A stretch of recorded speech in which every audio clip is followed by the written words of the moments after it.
Back with another one. Back with another one. This is Sunday Madness number 30. Oh man, it's good to be back. Good to be back.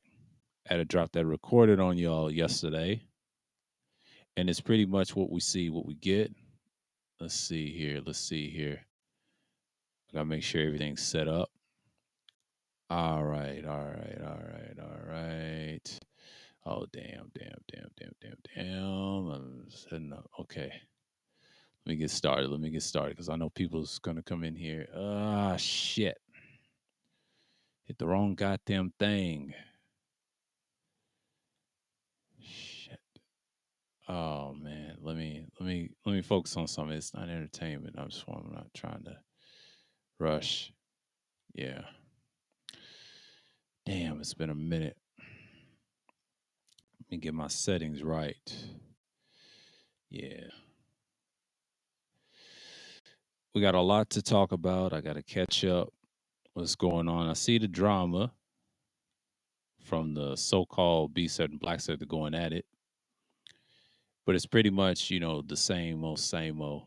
And I predicted this all last year, and I think that's a good thing to start with.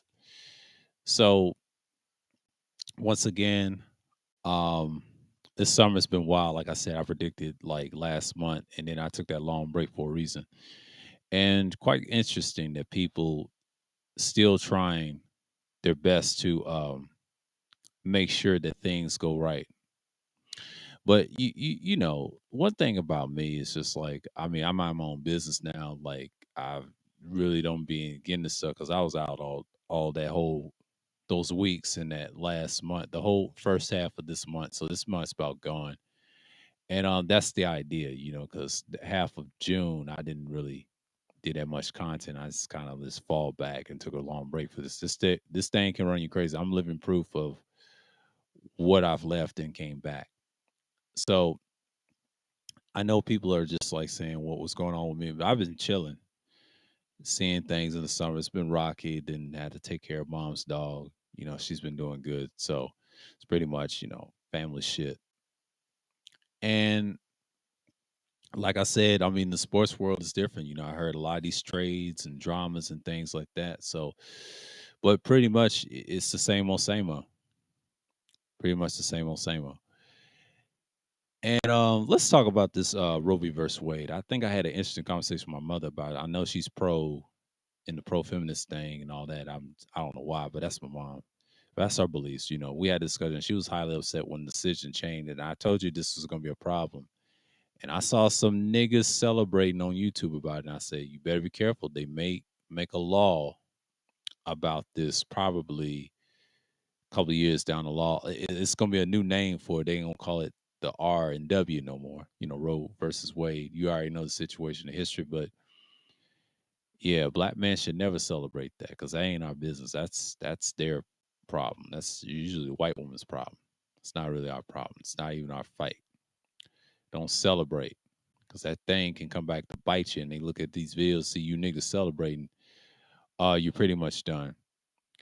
But that's my thoughts on it. And I think me and my mom discussed it. I said it's not my business or anything like that. I ain't trying to celebrate that law because that come back and bite you because they're already on a witch hunt trying to exterminate dudes and men, especially what I see on Twitter and things like that. But enough on Roe v. versus Wade. Let's talk about something. I want to talk about something different. Pretty much, their God. I saw, and shouts out to Sergeant Willie Pete. He did a synopsis about the hypertension, their so-called purple pill god, KS. That's not what he died of. I mean, that's one of the triggers. I think he just had a heart attack. And I tell you, those damn Red Bulls will put you in the fucking ground. So it's pretty much like all we're seeing is from him is all that preaching about diabetes and health and all that other stuff. And he wasn't living right either. He had all that money, but he didn't take care of his health. So hypocritical of these motherfuckers, a narcissist that he is, right? The community type. But he's the type of dude that you look at that's gonna have an issue with long term. These so-called red pill idiots, man, like they love this guy and they so dumb and they got bad health issues. You can tell in the chat room the way they be talking. So it's like, dude, I don't see why y'all praise that motherfucker, man. But y'all get what you get. I mean, I ain't gonna say rest in peace, rest in whatever. He's the type of dude that his day was coming. Day of reckoning was coming. But that just shows you what I was saying on all those outside streams I did, all the streams I did, all the topics I did on this channel, this very channel. I said something was natural. It wasn't it was none of that shit. No, they just found he just died with a heart attack, and it's fucked up. But it ain't really fucked up. You know, he get what he get. He should have worried about his own damn self and quit worrying about someone else's problems. But you got niggas like that. But you know, and I've been seeing Cookie going to work on CW and everybody else. I said, damn, it's been a wild summer. It's gonna be wild. I mean, I'm trying to tell you, this is a wild year. I can't wait to see what's gonna happen in the fall. Oh yeah, everybody's gonna be inside and they're gonna be looking for some content, of course. And of course, I gotta, you know, I ain't gonna mention what I got over here. So, you know, I know niggas don't like me talking about tech as much. That's why I like talking about every now and then. But you know, but I've heard some. Let's talk about some entertainment and tech, shall we? I heard some very interesting things about this company that's already got $1 billion. It's called Rockstar, right? I was looking at their community. This is guy I subscribe to. His name is The Professional, right?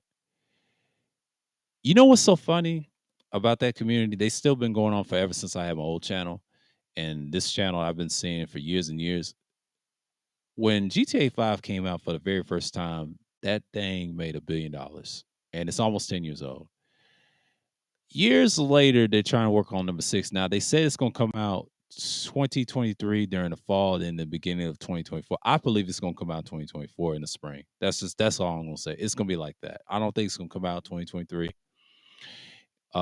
People try to think Rockstar's gonna do it. No, Rockstar's gonna wait during the election year. They want everything right. They want everything smoothed out to be, you know, it's very political. You gotta understand, most of their games is very political, and they always talk about corruption. Yes, they talk about bad stuff, and then they said they ain't supposed to have children again. I call bullshit. They will. They're gonna try to make it PC, like, you know, kids and death. Life said they won't last long. No, Rockstar's got the money. Once you got $1 billion, people up top will say it's okay long as it ain't no R scenes, you know, rhymes with ape scenes. You know, you just got to be careful. See, Rockstar doesn't really care. Look at what they did. They did Manhunt. What's going on, Nadia? Salute, salute. And it's pretty much I've seen from that community talking about the controversial. Rockstar has done it. They've done it from Manhunt. They did it from LA Noir. So many titles. And I was looking at this stuff. I was like, they still make these type of violent video games as they always done. But I think Rockstar is playing the political game. They did this, and I'll tell you a secret how San Andreas was created. The first two games, like Vice City and 3, I remember when they came out, Rockstar just kept making games left and right. But when San Andreas, they took a year off and they did something that changed the whole um, game sphere years ago. And I'll never forget when that game came out in '04, when I was like, I think I was like 16 at the time. My goodness, that shit was knocking in '04. Everybody had a PlayStation 2, but the next year they came out on Xbox, that shit flourished. Sold a million copies. Just like what you see in number 5. But then years and decades, years later, Grand Theft Auto 5 comes out. San Andreas, anything the West Coast, they're 2-0 in, making a lot of money. So this next one, I know it's probably gonna be in Vice or the whole East Coast and the South. I believe if they look in other areas now, if it's a new city, Rockstar's not a damn stranger to try new things. They're a type of company that you should be mindful that they do these things all the time. So it's pretty much what I've noticed from Rockstar's history. So history of video games, they've done very well. Now the definitive edition was like most people say it's a flop.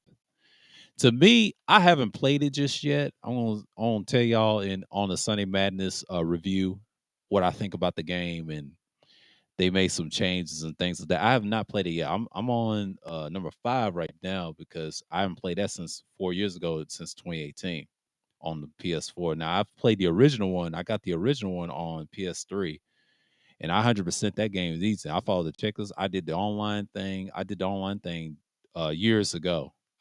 I kind of stopped doing it somewhere around 2018 when the new consoles came out, and I got mine's like I think the PS4 in what 2015. I stopped playing Grand Theft Auto 5 for a minute because I was on the PS3 version of that. So everybody forget that came out on those consoles first versus the newer ones.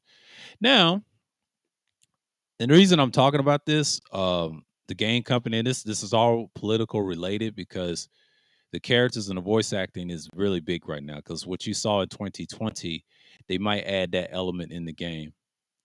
Probably a lot of element in the game. So it's pretty much Rockstar knew what they was doing, and it's all political field and works. So when you're talking about things like this, that's what I've been seeing on the news. So I've been busy seeing certain things, and there's people have died and things like that. Recipes those that passed away though. It's an interesting year. This is a foul year because we're gonna get into the gaming news. We're gonna stick on to this for like a couple of more minutes, and I'm gonna switch to the next topic because I believe when we talk about these things like that, this is very common what I see right now.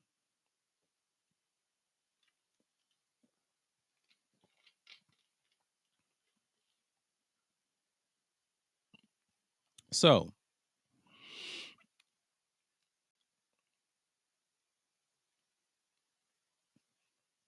oh, he took it down. Oh boy, took it down. Okay, yeah, he took it down. So it was talking about this rabbit. It's made for breeding or for meat. A large ass rabbit. I post that. Let me see this news article.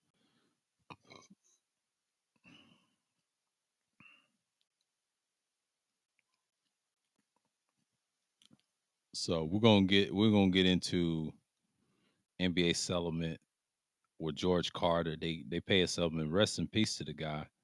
NBA settlement. Eric Brady wrote. I'm gonna read that off to y'all. So yeah, I had to mention GTA because I'm playing GTA 5 because that's they had some updates and things like that. Now, I mean, this is not a GTA channel. I'm just saying that what I'm seeing on the news and new stuff is coming out, like the gaming systems, tech, and all that, especially the podcasts and stuff, because all the stuff is geared towards the YouTube is changing because a lot of content's being pushed. Next year it's gonna be very wild and views is very varies. But the pandemic views, that's what when people got a lot of views, that was from the pandemic. Um, that's the thing, and that's what mine was. And I noticed that I was like, okay, I know where these views come from because everybody's sitting at home. That's a common thing now. But now everybody's outside, and which they were, and I've been outside for like weeks and weeks. When I took that long break, man, I mean the city's still the same. Uh, there's people that's changed their ways. Restaurants changed, new rules. Um, they done got stricter on a lot of shit. And when people saw the Mexican pizza was a thing, it was almost like Popeye's chicken sandwich. Um, they said they're gonna make some rules, and because people kept ordering so much, I think my dad was telling me about it, and I was like, "That's ridiculous." And then they're probably gonna come back on it and say, "Look, you only order one amount, and that's it, and order something else." Some people just greedy. That's the thing. That's the thing, and that's how they're gonna look at it. But pretty much, I've seen what's going on. Like, it ain't much, but I haven't watched the news in a minute. I ain't watched I usually watch what France 24 and other news segments. I kind of took a break from that shit because they gonna talk about is that Ukraine shit. I don't want to hear that. That becomes like theater. They worse than RT. When RT they got rid of, they're the new RT now. Like you get tired of hearing that shit after a while. I'm gonna read this about this NBA player. What I posted on YouTube is Eric Brady wrote in the column. It's called BuffaloNews.com. It says NBA settlement to pay ABA players is a testament to Bonaventure legend George Carter from St. Bonaventure. The Bonnies, that's their mascot, basketball star, 1960 ABA star of the 1970s, George Carter. but the NBA agreed to drop dimes of 24.5 million worth on the retired ABA players last week. It came late for George Carter, but if not for him, he might not have happened at all. Dropping dimes in the basketball parlance means making assists. The Dropping Dimes Foundation in Indianapolis is a nonprofit organization formed in 2014 to assist the aging ABA players who have fallen on hard times. And Carter, a St. Bonaventure star of the 1960s, ABA star of 1970, was among the foundation's hardest cases. He died penniless in 2020 of the throat cancer at 76. So he died in 2020 during the pandemic. Salute, Tampa, salute. Okay. And at 76, but he was to be given a proper burials. Yeah, pauper's burial in a unmarked grave in Las Vegas. But then the Bonna and the foundation stepped in and arranged for him to come home and be laid to rest the University Cemetery. Interesting. Carter, who grew up in the Silver Creek, is among the greatest athletes in Western New York history. He was drafted by major league teams, three sports, the NBA Detroit Pistons, the NFL's Buffalo Bills, and the Major League Baseball's New York Mets. You know, the Mets is playing well right now. He played briefly for the Pistons before serving 2 years in the Army. Military guy. Interesting. And they embark on a 7-season career with the ABA teams. 7-season career with 6 ABA teams. But the American Basketball Association was a rival to the NBA. When it dissolved in 1976, the ABA players got little to none in the way of the pensions. But Dropping Dimes Foundation has spent the past 8 years trying to convince the NBA that owed a debt to these pioneer players of the other league. Many of them are struggling, and last week at last NBA's board of governors, it is a players association agreed to making the recognition payments, not a pension, but the league said to about 115 former ABA players, but those with at least 3 years of ABA service, or the three combined years of the ABA and the NBA service, who was never vested in an NBA pension, will get 3,828 annually for each year they played. Carter played 7 seasons in the ABA, but that would have meant the 26,796 per year for him. It would have made a world difference to George, said Scott Tarter, CEO and co-founder of the Dropping Dimes. It could have been life-saving. Carter was still working in his 70s as a limousine driver in Las Vegas to supplement his Social Security payments. Them chemotherapy, yeah, then chemotherapy left him too weak to drive. Medical costs piled up, and then big rent increase meant he faced eviction. But that's when he wrote the Dropping Dimes, which years earlier had sent him a letter to ask if he or other ABA players needed assistance. Our first phone conversation didn't go well, Tarter said. He was bitter and angry, and we told him we wanted to help, but he couldn't quite believe it. Dropping Dimes paid some of Carter's medical bills and arranged for an attorney in Las Vegas to stave off an eviction for 8 months. But then the foundation found him at a spot in a senior living community, took care of the down payment, helped with helped with the rent. That was August 2020. Carter died 4 months later, but he had a happy times toward the end, says Tarter, who came to the cherish their conversation before long. They were talking hoops more than money. Tarter have saved several Carter's raspy voicemails. We became really good friends. Tarter says, I am proud to have called George my friend. George my friend, but no family stepped forward after Carter's death. A papa's burial loom dropping dimes signed a contract to take responsibility for the body. He mattered, Tarter wrote in the online tribute, but the life mattered than Jim Brown and former Bonnie's player and coach, and read the eulogy and set emotions and effort through which Bonner and alumni raised money for the burial. More than 100 mourners came out on the lovely last summer. They had brought home a fallen hero.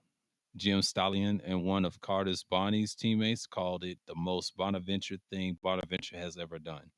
drew the national attention. His story was so moving that the NBA could not look away. Then the two other cases also placed pressure on the league. Frank Card, who played for the ABA's Denver Rockets, known as the Denver Nuggets right now, told the Annapolis Star in 2021 the NBA is waiting for us to die off.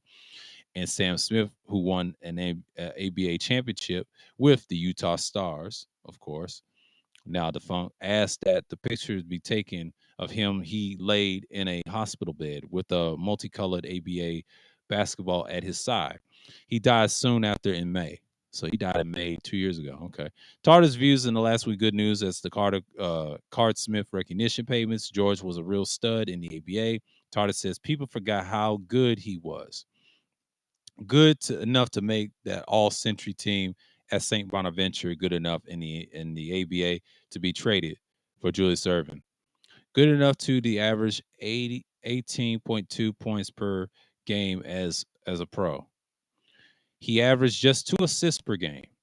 His last assist, though, well, that was the big one. But the Carter and dropping dimes prevail on the NBA to drop dollars at the long last on his his ABA brethren. That's it. That's much of the thing that I've read posts. So it's talking about the ABA player, and it's pretty much, much the same as usual. So I posted that in there. It's sports related. Let's see what's going on here. So the Twitters reacts to the Eagles unveiling black new helmets. Interesting. Not much here. Try to stop my sinuses from acting up.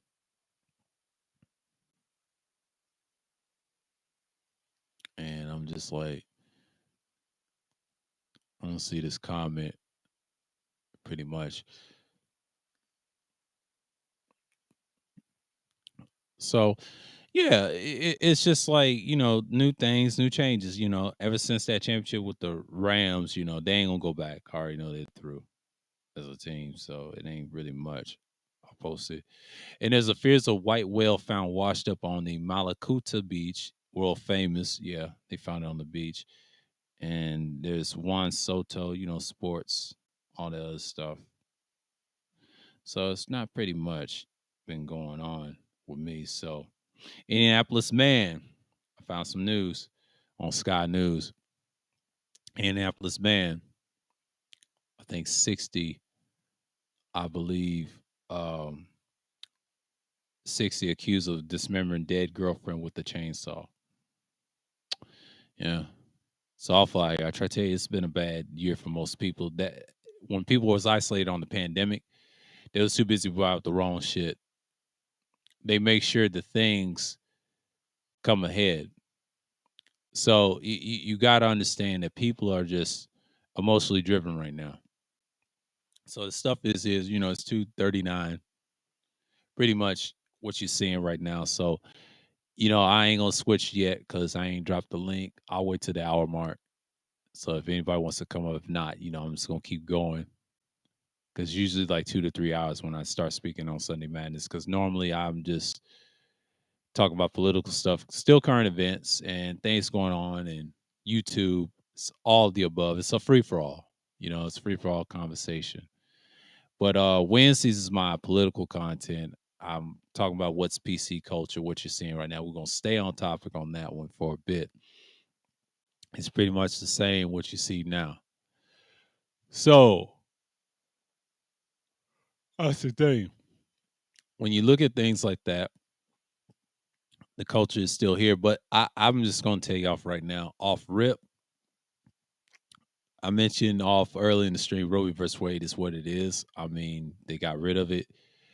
They'll bring something like that back with a different name. But if I was black men or black people, don't celebrate that shit. That ain't us. That's white folks shit. Let them handle that. We ain't got nothing to do with that. It ain't you niggas celebrating that shit. Something wrong with y'all. Never celebrate that shit. Ain't got nothing to do with us. That was done by design to divide both genders up. And both of us are still fucked up. It's online shit. They said they don't care about the nigga shit. I said, no, they don't. That's why you two's gonna fall apart. If they keep doing it, they're done. I don't see people lasting long term.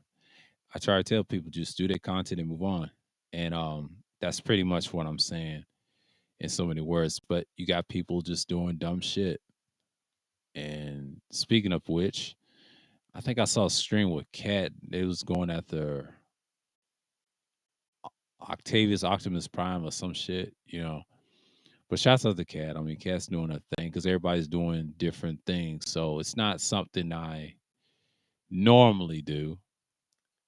But yeah, Sunday Madness, I usually do it at 2:30 and things like that. I don't know about 2:15, but I like this time. This is my comeback time. But 2:30 is the max. You know what I'm saying? It's really the max. It's just that's the max time normal. We'll go back to that next Sunday, but this one is just like I feel like I'm gonna come back because I got things to do, but I'm gonna make this decent for y'all, so y'all don't have to worry about certain things. So it's what you're gonna get fall summer. Stream 3 streams each days, Sunday, Wednesday, and Thursdays in the summer, and then every other Tuesday, independent thinking series. So it's pretty much it. So, like we have on Thursday Thrills, yes, I might add a few screenshots of what I'm saying. We'll talk about the bullshit, and we just put it on Thursday Thrills and just solve our differences and things like that. So we have what we have, and I'm just like saying, okay, and it's just a start. It's just a start of what we're seeing right now, and I'm glad I upgraded and things like that nature. So it's pretty much what you're seeing right now. So already started, yeah. On good. Okay, good, good. Just a good start. I know people gonna watch it on the replay and things like that, but once I bounce back, I told you. Speaking of what we talked about earlier, and I think we was talking about Grand Theft Auto games and stuff like that. I've been playing some Grand Theft Auto lately on some downtime. I did in June. I actually played GTA 4 on the Xbox. Pretty interesting. Pretty interesting. And I think I like it better like that, And then I say I'm gonna try to defend it. I'll tell y'all in a minute. We're gonna talk about things like that. But that particular game, it breaks down a lot of stuff what you can do. And it's just like I remember it. But this one I'm playing GTA 5 right now. I gotta pause on the screen. I'll deal with that later because I gotta get those scraps. The letter scraps to kill Dreyfus. So, I already done played the game. I 100% it, but I'll probably 100% this one because this is one of the months. I'm trying to get these out of these sessions out of the way, so then actually do some content. And just got to throw some up here. So I got time. I got time because I'll do it. This will be a 2 hour one. This is gonna be a 2 hour one. It'd be 2 to 3 hours, but because ain't an hour yet. It ain't 3:15 yet. So we're still here. We're still here in motion as usual. So it's pretty much like what you see, what you get.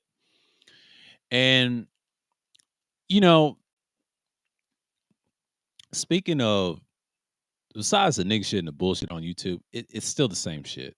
Like they pick and choose how they take channels. I know people say they get flagged for different things. Well, copyright thing is a big issue.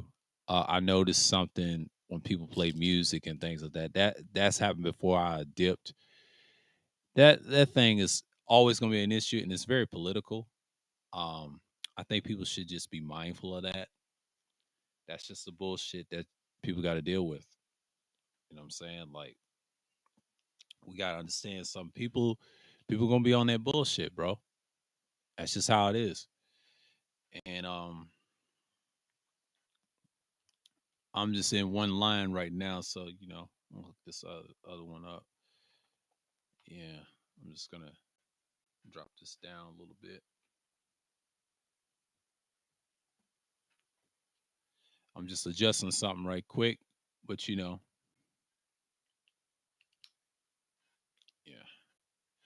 there we go. That's for later, so I can end it off with some clarity.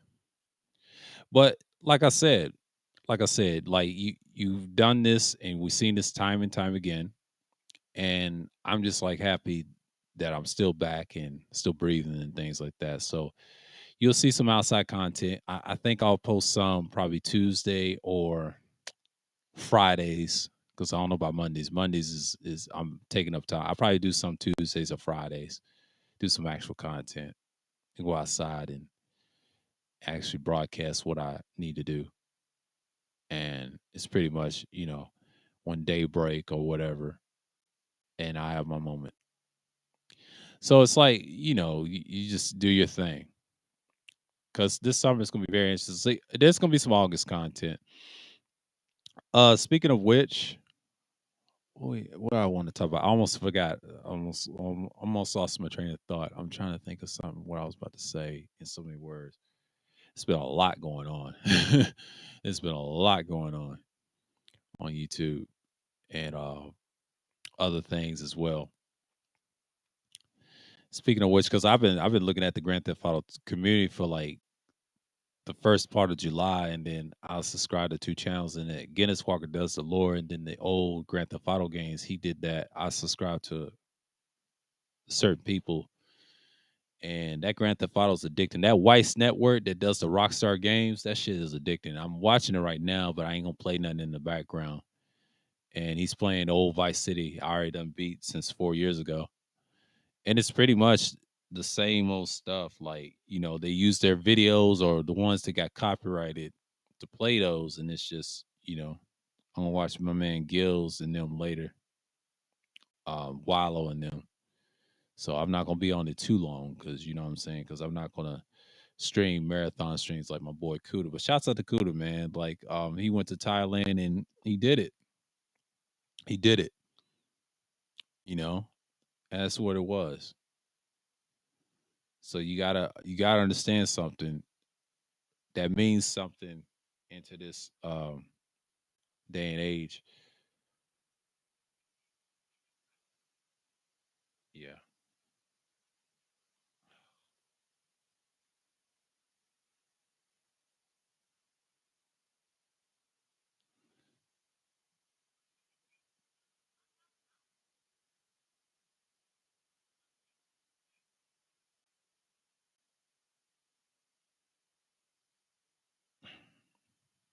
get this damn thing going.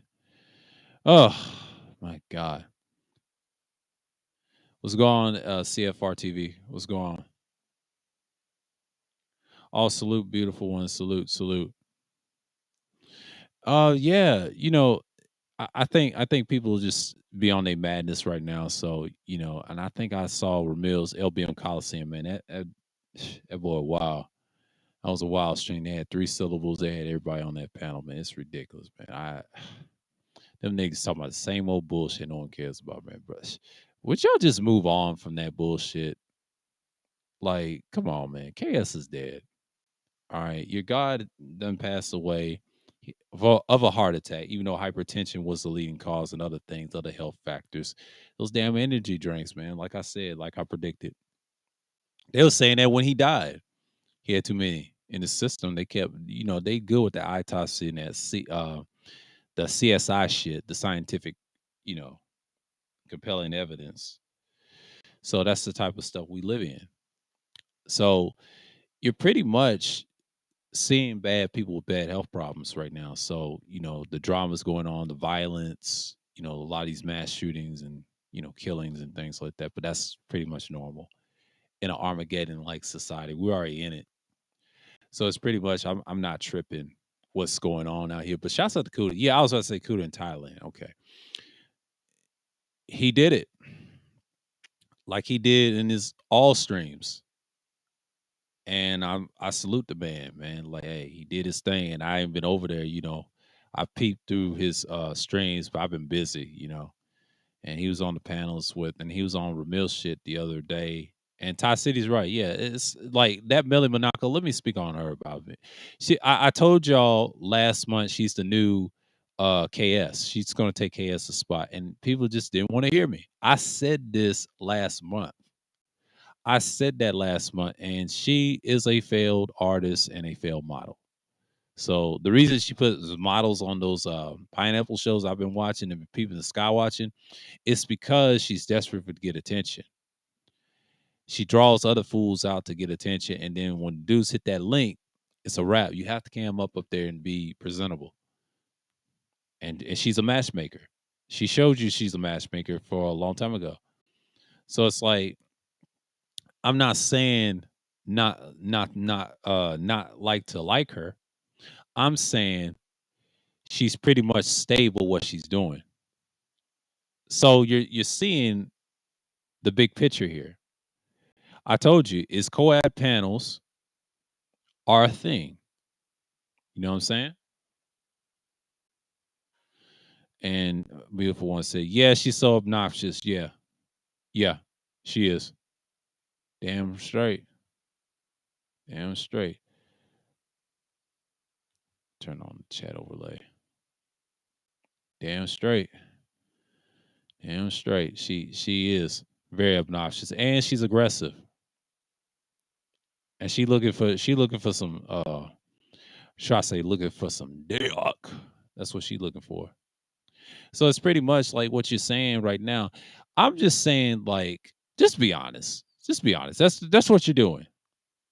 Even if you're a matchmaker, you should know that. You know what I'm saying? But I've really learned a lot from people that do this type of stuff, especially like last year and this year. And ever since his death, it's a vacuum. But she took that spot, man. But Tassi explained it. Like he said, it kind of watches my stuff too, because I said this last month. She took his place and when old boy died.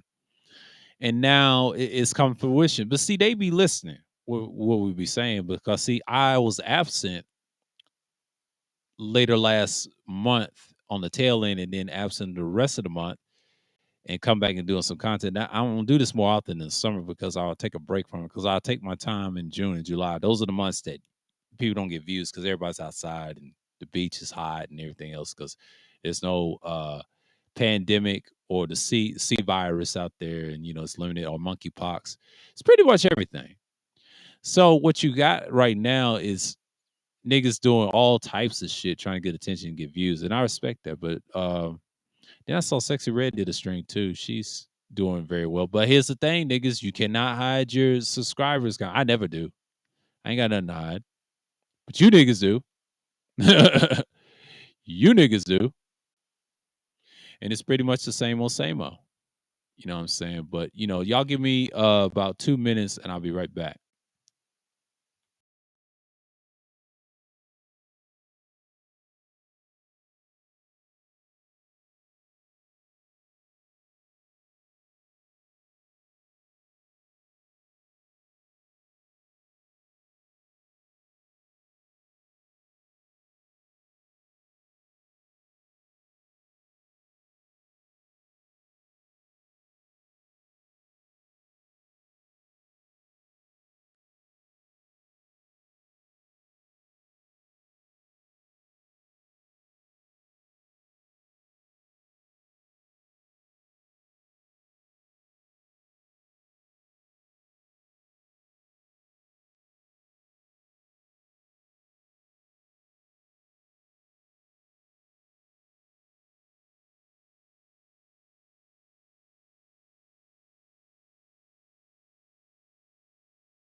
Oh, I'm back.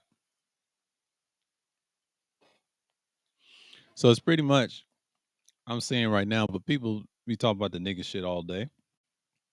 I'm gonna do some real content, talk to y'all about some political stuff that's gonna change, and a lot of people just upset. They talk about Joe Biden doing this and that. That's Joe Biden. He's always been that type of guy. I mean, he's actually conservative, and I don't think he's liberal. I've preached that a lot on this channel. A true conservative, to be frank with y'all, likes big shit. They try to say they like small, so that's cap. They like big shit. They tax everybody and want to control the money. That's the thing about them. So when people say they want small government, that's liberal talk. Technically, that's racial liberal talk. And these niggas on these panels be promoting bullshit. I have to look at people's commentary when they say shit like that, and then especially Loud Truck's dumbass on the LBM call saying they don't know shit about conservatism. I'm the only person who can tell you about it. I have a couple of streams on that. You can see people like Cerulean and me talked about it. Um, Several people talked about it. Nagone. I can go on and on. I got those streams. Y'all want to watch them? That's my stance on it. Just watch my streams. I already talked about it. I already have a different perspective on it. I studied proper research on a philosophy tip, what it is. Don't be fooled by they soothsaying bullshit. Because what they do is they trying to sell you something. That's their whole goal. That's their whole goal. Their whole goal is trying to sell you something. It's marketing. But if you understand what liberals do, they play big politics, but really they want small shit. They want a private society. They don't want an open society. And plus, they don't like leftists. Leftists, to me, are revolutionaries, no matter if they're pro-black or whatever. That's a revolutionary to me. From down South America, those are leftists to me. Are leftists liberal? Hell no. They don't like liberals. Hell, they don't even like Joe Biden. What's going on, Mace? Salute.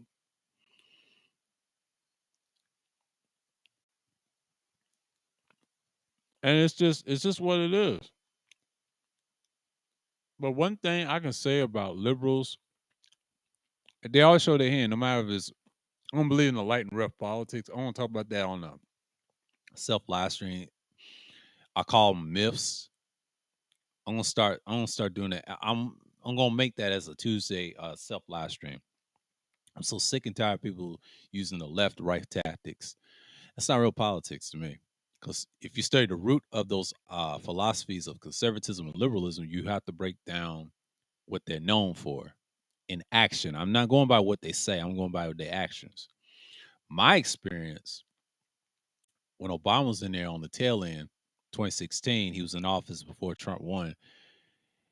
He is very conservative. Now, he's liberal in politics, economic wise.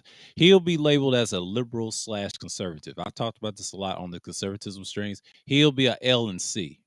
He's not a C and L. Now, most of your Republicans are liberal historically, even though they pretend conservatism in economics, but they're liberal. And when it comes to the military aspect, they're very liberal. That's why they sell out our own people, oil, and all the other shit. But that's a whole nother topic on that. I'll mention that on that Tuesday stream. I'll write some shit down. So you pretty much have the same old, man. People with the same old conversations. But I can tell you from a fracture of philosophy standpoint why they think like that. And you can meet people that were Obama supporters and Trump at the same time. They're damn near the same, really. I don't see any damn near difference. Because liberals historically always had the racist vibe, no matter if it's a right or left. Because in reality, Republicans represent the nationality, the supremacy shit. That's Republican shit. They're the biggest racists of all time. They're open about it. See, Democrats, their racism deals with it's not liberal. It's still conservative, but they're honest. The only thing they is they tell on themselves and they get exposed real easily. See, on the other side, they lie and be a narcissist in front of your face. That's the thing I can't stand about Republicans. On both parties ain't shit. They used to be one and the same. That's why that Roe v. versus Wade is kind of crazy. I'm glad I don't talk about it as much because I think we should not celebrate that. That ain't our business. That's between a white woman lied on a black man. Even though it's a consent thing or a non or whatever, I ain't gonna get into the R word rhymes with ape or grape or whatever. I'm not gonna get into those conversations because anytime you see me on a panel, I will disengage that conversation. I'll tell you why. It's not worth to argue it. Even if I'm asked a question, I'll answer it, but that's my belief. But you're not gonna jump me and force me to answer that. I'm not gonna be guilt shamed into hearing that shit because that's not content. In the day, people don't want to hear that shit. I mean, you could do it in the political arena and talk about it, But I'm not gonna argue with a woman about that. That right, I'll leave alone. Especially when my mom, if she's in politics, well, she's not in politics, but she gets into it. But I never discuss that part because I know she represents those people that have that consent mindset. You leave them women alone. What you do with them is you talk to them, talk through them, and that's it. Don't ever argue with them. Tell them that you're right. We know they're wrong, but tell them that they're right half of the time. That's what I do. That's my strategy. And then I just walk away from them. I don't even argue with them. It's a waste of argument because you can show them facts. I show them facts on things. See, I'm different than my parents are. You know, my mom, she wants to be pro-feminist every now and then, but that's that philosophy in her head. But that's okay. You know, I mean, she's still my mom. I love her regardless of her beliefs. But that's what she believes. Do I believe that? Hell no. But it's just what it is. I mean, she has a right to say what she, and I tell her straight up, you have a right to believe that. I'm just not gonna subscribe to it, but I'm gonna say you have a right to believe that. It's a lot of women like that, even in the chat room. Let's not act like people don't have beliefs like that. And they still do on YouTube. So-called divestment movement. Hell, ain't no sisterhood. Y'all not balanced. So it's pretty much like you got niggas claiming that they're the shit, but they really not. They hoes in real life. And they're not just out here doing the work, which I'm doing. I've always done. I just have different things on my mind. A little distraction there and there.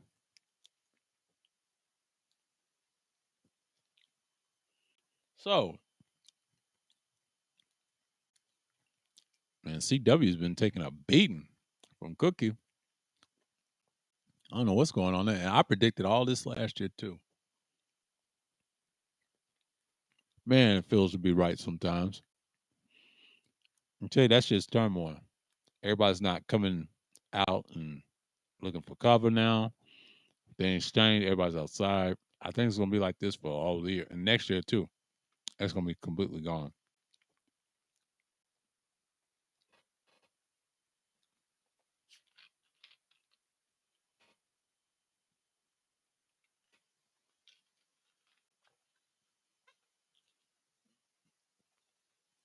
So, like I said, man, and appreciate Mason. He said, "Welcome back." Yeah, I'm back, man. Gotta do this content. I'm not gonna hold it off long. That was a whole month, so I didn't really miss much.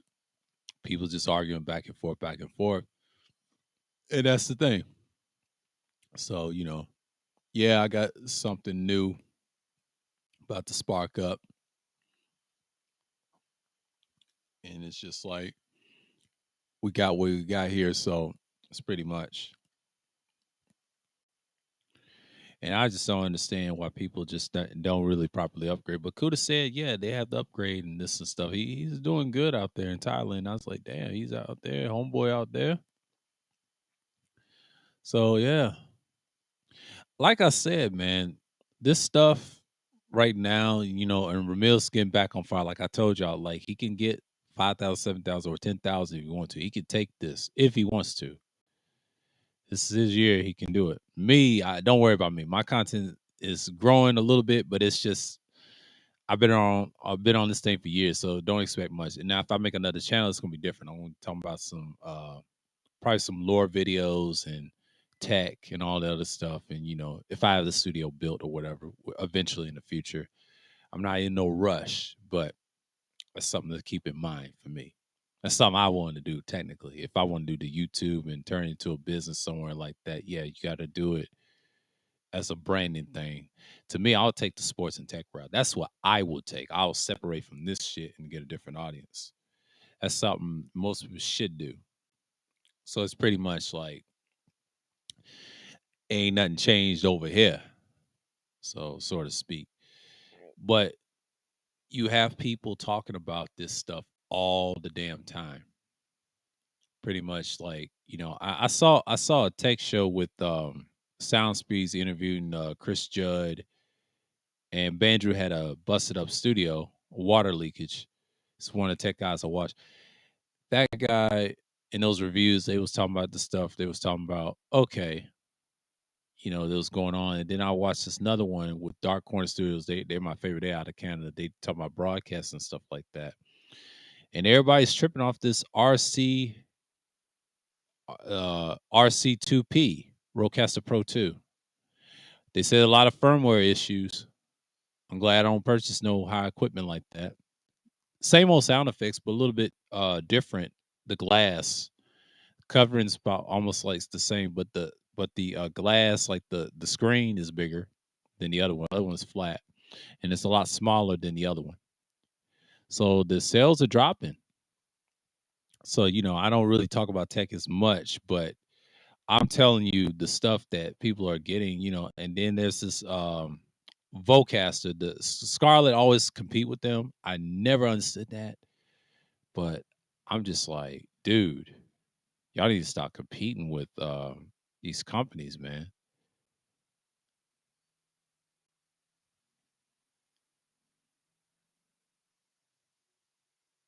It's just like,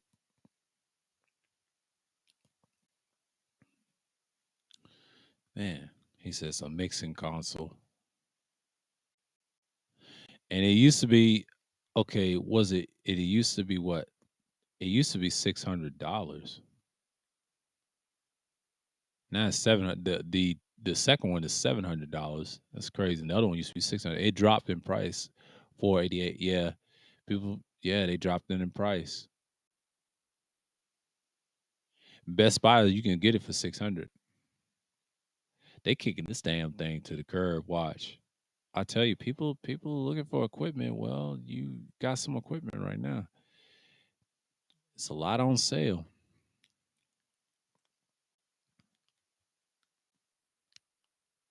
I was looking at that shit. I was like, yeah, if you ain't got it, solid, but it's got a power brick, pretty much.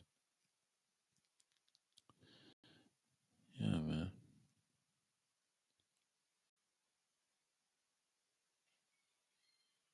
280s and all that. So I don't see what's going on here. And yeah, I want to try to get those headphones. That's gonna be my next purchase. Yeah, I kind of like those. 64 ohms, 100. Yeah, the Sennheiser. Yeah, I need those. Them things is good. Yeah, I'm gonna leave this up right here. Yeah, I like the 280s. That's my next purchase for next month. So yeah, enough about gear and stuff like that. But that's the thing. I'm just talking about upgrading myself and things like that. But you notice something about content creators.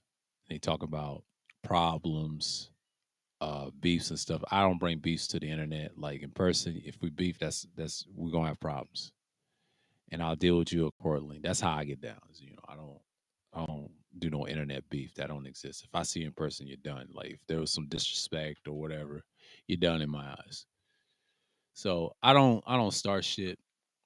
Niggas start shit for no reason. They get emotional, and it all started on the fucking internet site, and it happens. It's a waste of time, and they ain't really built like that. I don't take none of these people seriously, and you shouldn't, especially on the internet, because they all fake as hell to me.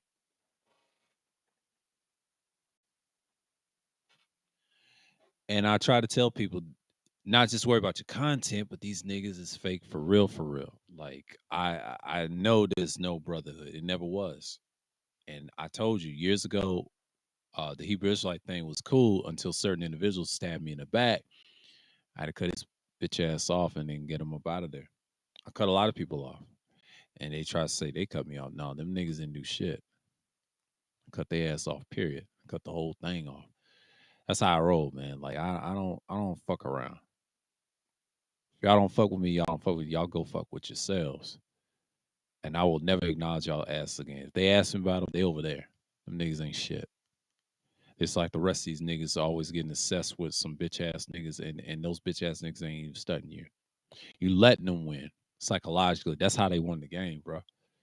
See, the internet's like a game. You got to play chess. Niggas is so goddamn stupid. You already lost psychologically, and that determines if you're not doing real content. Like I said, evergreen versus stagnation content. I still preach that. It still works. Stagnation content is selling, but it's going to teeter totter in this fall and next year because people are tired of looking at it because they look for any little thing. Since they're going to take the no hiding subscribers away, which is a great thing, I co-sign that. Now we'll see how these people do. See, people try to say it's the views. No, dummy. Subscribers' views go together, dummy. That's how you get views. If you don't have a base, people ain't gonna fuck with you. See, I just got someone in the chat room I haven't seen before. She's new, beautiful ones. Thank you for stopping by. It's the first time seeing you. I seen her in the comments on my other stuff, so it's our first time in the live stream. But yeah, it's pretty much I do this all the time, like every Sunday. And I don't miss a Sunday when I do streams because streaming on Sundays, and I decide to do it in the afternoon instead of the nighttime. Because nighttime, yeah, people hog all the views and stuff. And I've noticed I try not to worry about the night views like I used to. And I had a Sunday show called Sunday Chills. Sunday Chills was like Sunday funnies. We talk about similar topics to this, but some funny ass shit at the same time. We was cracking jokes and doing things at the time. This is during the pandemic days, or should I say, pandemic days of last days of 2021. So it's like I see this a lot, and people are still stuck on the pandemic phase. So they're stuck for real, for real. And I'm just like, okay, we're here now. It's pretty much.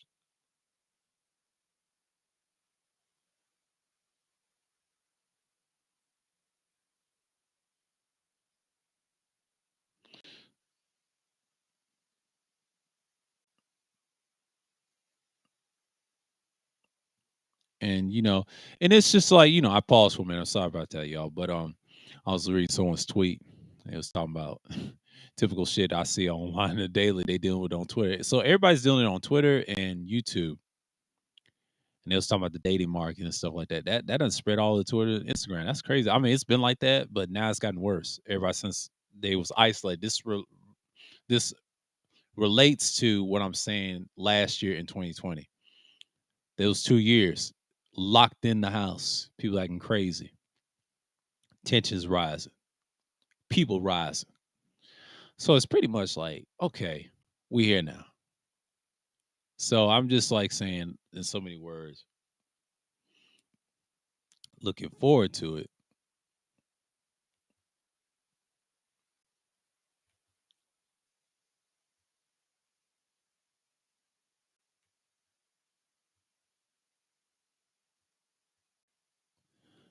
Let's see, copy. Do this for a minute. And base. Yeah, do that real quick. But because it's almost on the hour mark.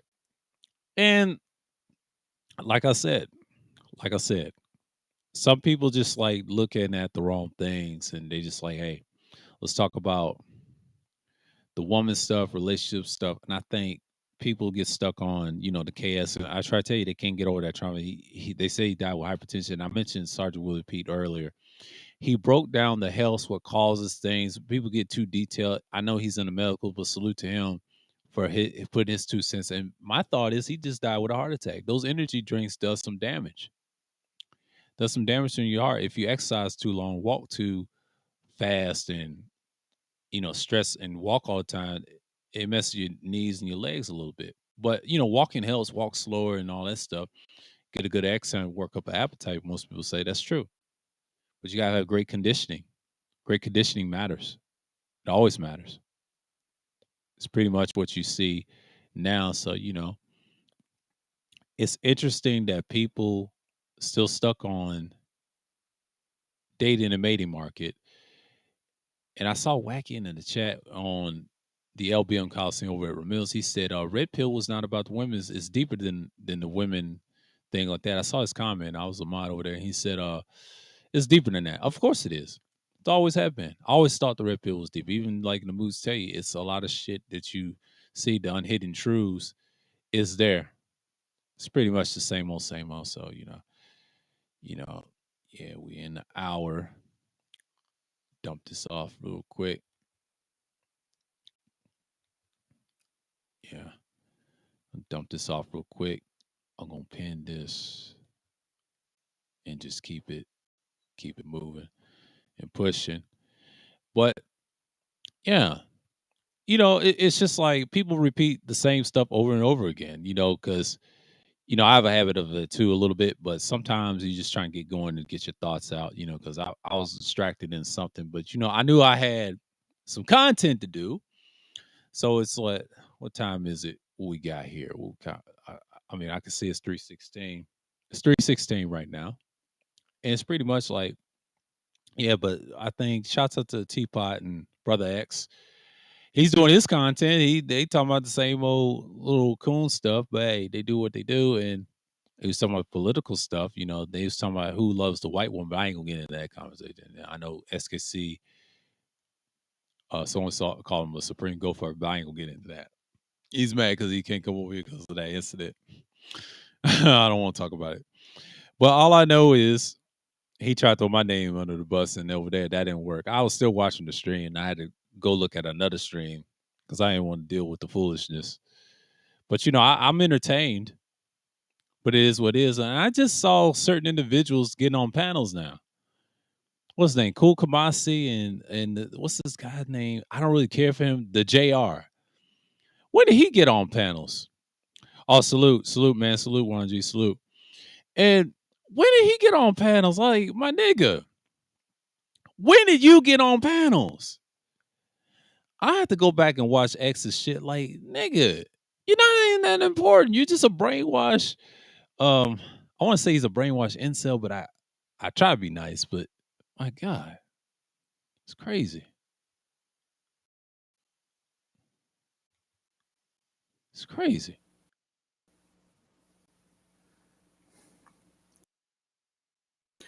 Yo, yo. What's going on? What's going on?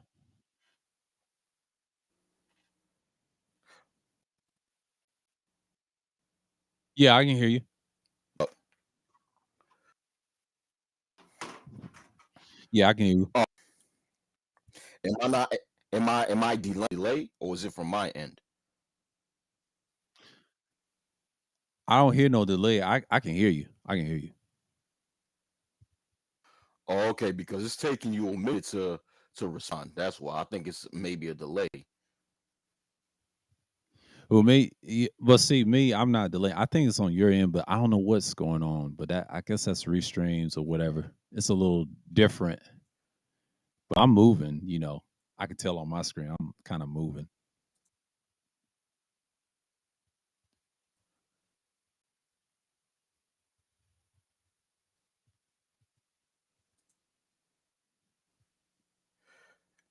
All right, so It's good, man. I'm just talking like just being back from I think was it like a half a month break or something like that, and then the last one I was out. A lot of interesting things, man. Like they still talking about that dating and mating stuff, and it's kind of funny. Like where Sergeant Willie P came out with that. I did saw that recording of his talking about hypertension. He talking about KS. I said that's very interesting. I said the same thing about him, just dying a simple ass heart attack with those energy drinks and his exercise and his diet too much. But he had all that money, but didn't take care of his health. That's so interesting that people don't talk about it as much. I think I talked about that last year with several other people who was on the panel, and we was talking about healthcare, and I'm glad he did that. He posted that, and I saw that one morning. I said, he has a point. He has a you point. know, you know, I made a video in which, according to my opinion, one factor of KS having hypertension or dying from hypertension is the stress he received as a result of him making all this content arguing back and forth with different people. Right. because that's what his content was about for the most part.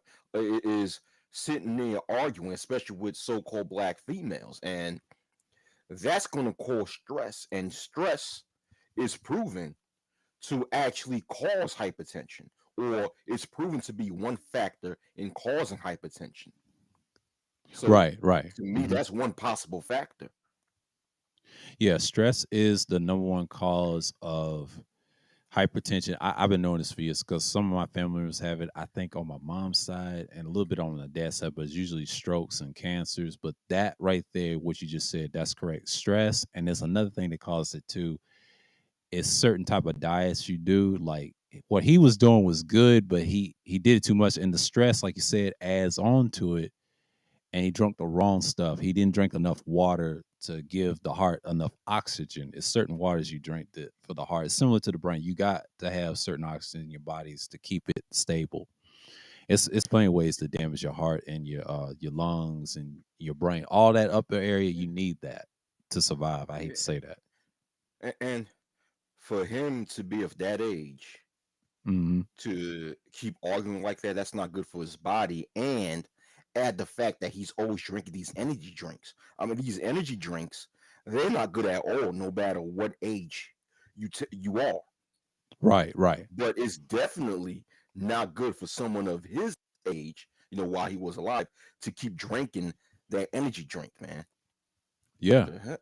You know, and a lot of times too, this is just another theory that I pointed out in one of my videos, right? Well, my most recent videos is that also with KS, what may possibly have taken place with KS is that he only, okay, in this last few years living on this earth, he came up with the most money that he have seen in his whole life, right? Right. He did. Usually, yeah, and usually, right, when niggas see an amount of money that they've never came across in their whole life, they don't know how to act, so Right. they splurge. They usually eat out a lot, you know, splurge on this and that and this and that, including eating out a lot. So Hmm. that might be a possible factor. Now what I'm saying could be false. So I'm not going to sit there and state that as a fact. That's just a theory of mine. Because at the end of the day, I don't know this dude in real life. I don't know what the fuck he ate, but it's just a theory of mine.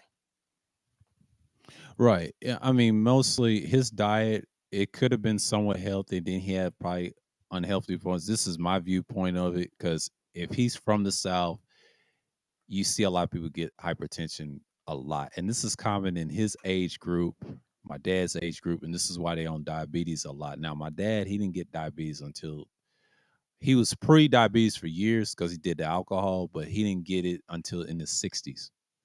So he did it decent. So he wasn't a smoker. He was a drinker. I do know that. That's why and I think he survived that blood clot issue. Could have died, but I was there where he was on the ground and called the ambulance and things like that. So he kind of thanked me for holding his life. Yeah, and I did that.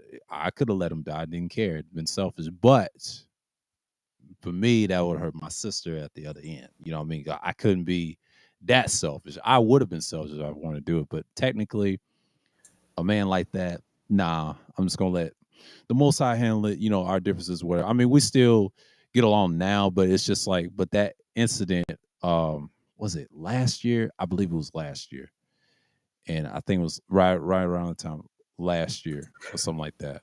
And he survived that, and then his age group, they still have their little ways and they stubborn, but that just shows you people like that don't care about the health, because he's been caring about it for the last couple of years, so he kind of quit drinking altogether. So and that's a good thing. That was like a couple of years. I think was it last year? I think it was last year. And he did well, and it's the same thing, common problem. But same with energy drinks and alcohol, like stuff have high content and stuff. You got to be mindful what Yeah, um, you're drinking because that's a part of your health as well, besides yeah, the that's a ends of part of your the health. health. Yeah, yeah, and then it doesn't matter, you know, how much disagreements that you have with your family members.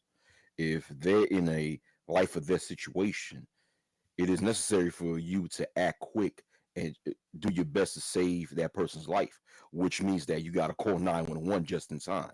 You don't let Right. somebody lay there. That's not. So you did the right thing. Nah, man. Yeah. Because like me, shoot, I don't get along with most of my family members.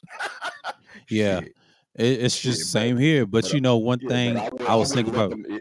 Yeah, if they Yeah, go was in a ahead. My life or fault. death situation, I wouldn't let them just sit down and die. No, I'm gonna call emergency right away, even though I don't really fuck with them like that. But I'm not gonna let somebody Hmm. just die like that. Especially Right. a family Right. member of mine. You know. Right. And that's basically what I'll try to say to people. Even the disagreements, you still talk to them every once in a while. And the good thing about it, I did that. I did that just for one sibling. That was it. She's like 11 years younger than I am. See, I was thinking the back of my mind how that felt. Now, me being older, I wouldn't have cared anyway because I was the only child for like 10 years until she came along. And I had to be that bigger person. So it took a bigger person to save someone else's life. But to be fair, nobody didn't do that with the KS guy. And that right there lets me know those guys didn't have their best interest in the so-called manosphere. And I tell them, look, he talked about all this bad health stuff. You didn't even take care of your damn self. It's sad in a way. At first, I was hard on him on the outside string. I admit my, disrespects, whatever. But and I look back at it now, it's really sad. I know it's not funny, but it's really sad how he went out. Like you did all that, argue with these hoes or these so-called women, and then you build all those millions, and then you just waste away with a heart attack. Even though hypertension was causing stress, and see, he's another statistic of that age group. Yeah, yeah. People don't understand is that it- when it comes to so-called black males in America, Hmm. once they hit 35, the number one cause of death becomes heart disease. Yeah. With KS, right? Like, let me say this, right? With hypertension is not really a primary cause of death. It's like maybe a secondary cause of death, Right. where hypertension can cause a heart attack. It can cause a stroke. Like you don't just die from just hypertension right then and there. The hypertension causes a bigger problem in your body, and that bigger problem is what kills you. So when a lot of these news articles suggested, or even maybe I don't know if the autopsy suggests that, but I just read from articles which says that the autopsy states that he died from hypertension. I find that hard to believe. I believe he died from heart disease or heart failure, which was caused partially due to hypertension. If you Right. understand, hypertension is not the Yeah. main cause of death; it's a Yeah. factor Yeah. It's one of pertaining the to factors. death. Yeah, Yes. I mentioned that in the stream. I said that's one of the factors. I believe he just died with a heart attack or a heart disease, like you said, and that's what I was Yeah. trying to say. Because my grandfather died with a heart disease too back in '97. He died when I was 9, World War II veteran, and he had it. The one time he had it, he survived. The second time, he was gone. He was gone, and I realized he was gone.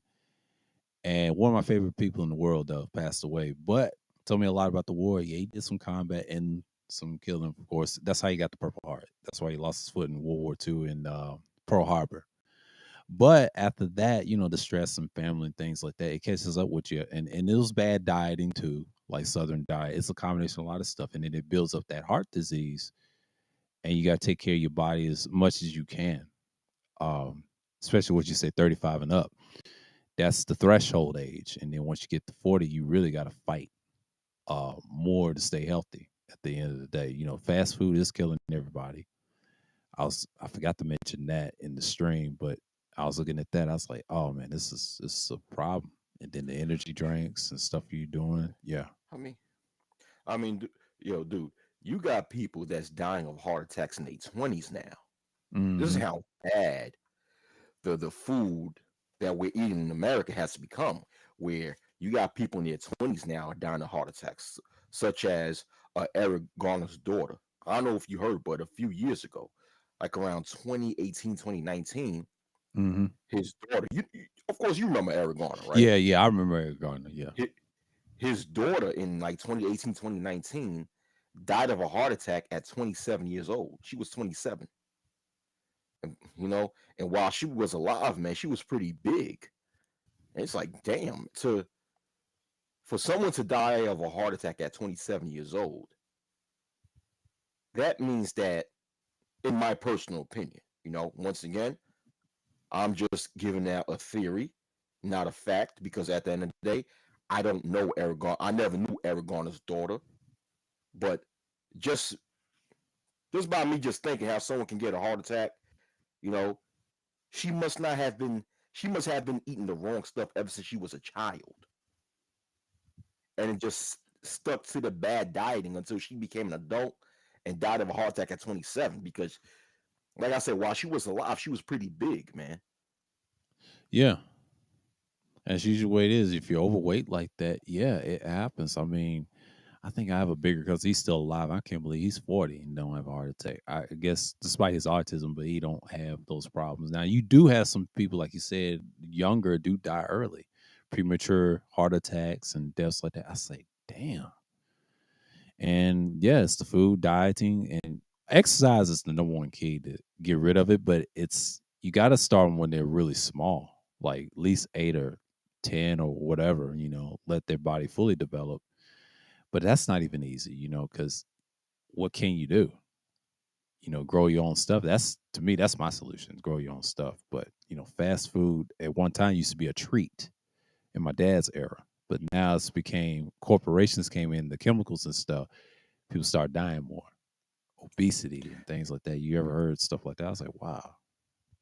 Yeah, yeah, that, yeah, you know, I remember in the early to mid 2000s, right? Mm-hmm. That's when I started seeing around my area how they was building more and more fast food restaurants. Because prior to that, and I live in New York City, by the way, but prior to Right. that, right? If you lived in like a predominantly black area, like I do, you would have to travel some distances in order to get to the nearest fast food restaurant. I remember that. I don't know if that was the case. Well, you live in the South, but Oh yeah, but it was like that. It was like that down here. The only difference was everything was clean.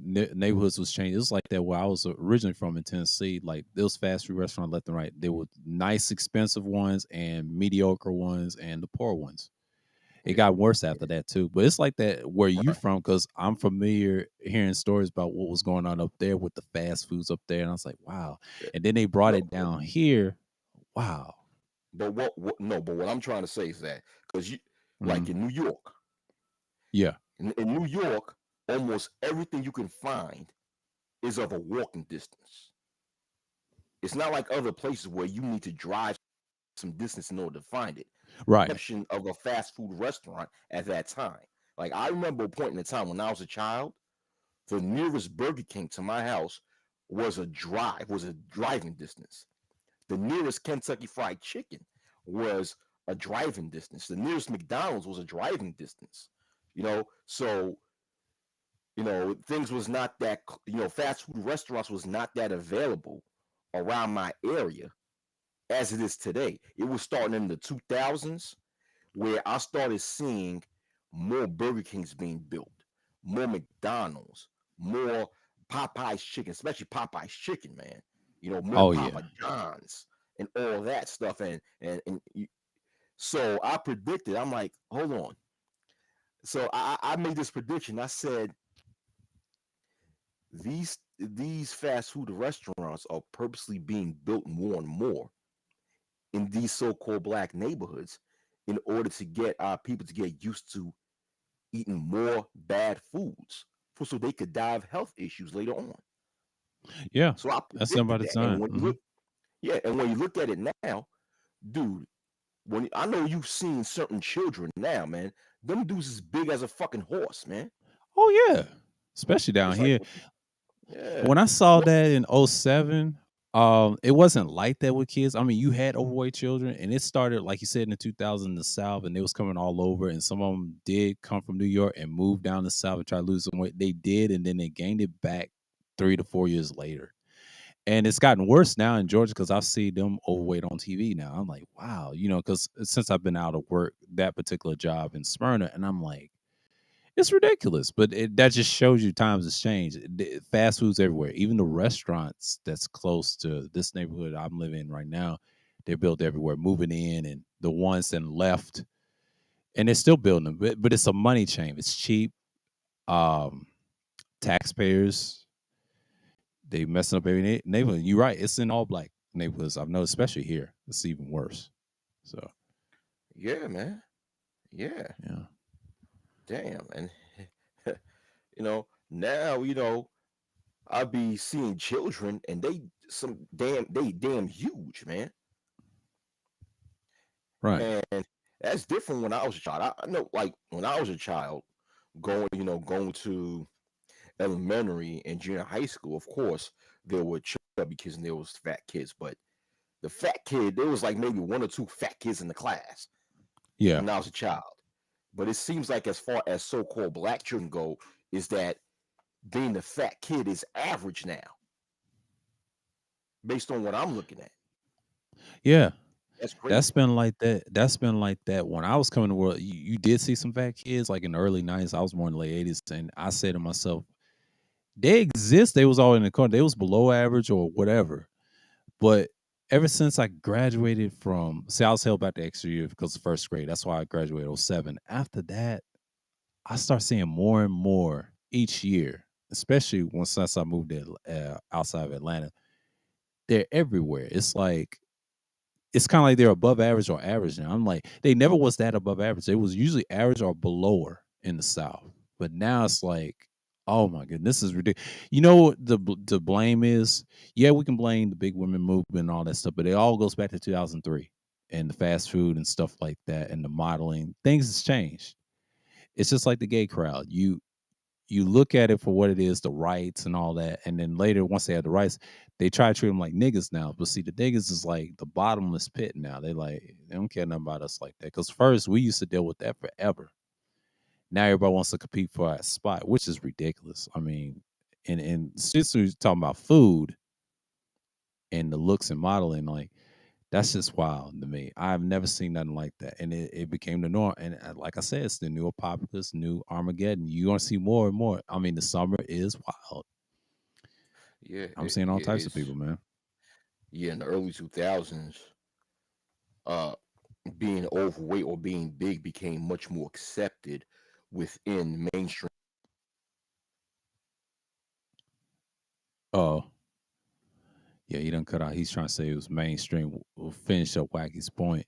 Yeah, it's it's been like that, right? And what I was trying to reference, y'all, that Society. yeah, go ahead. Yo, can you hear me?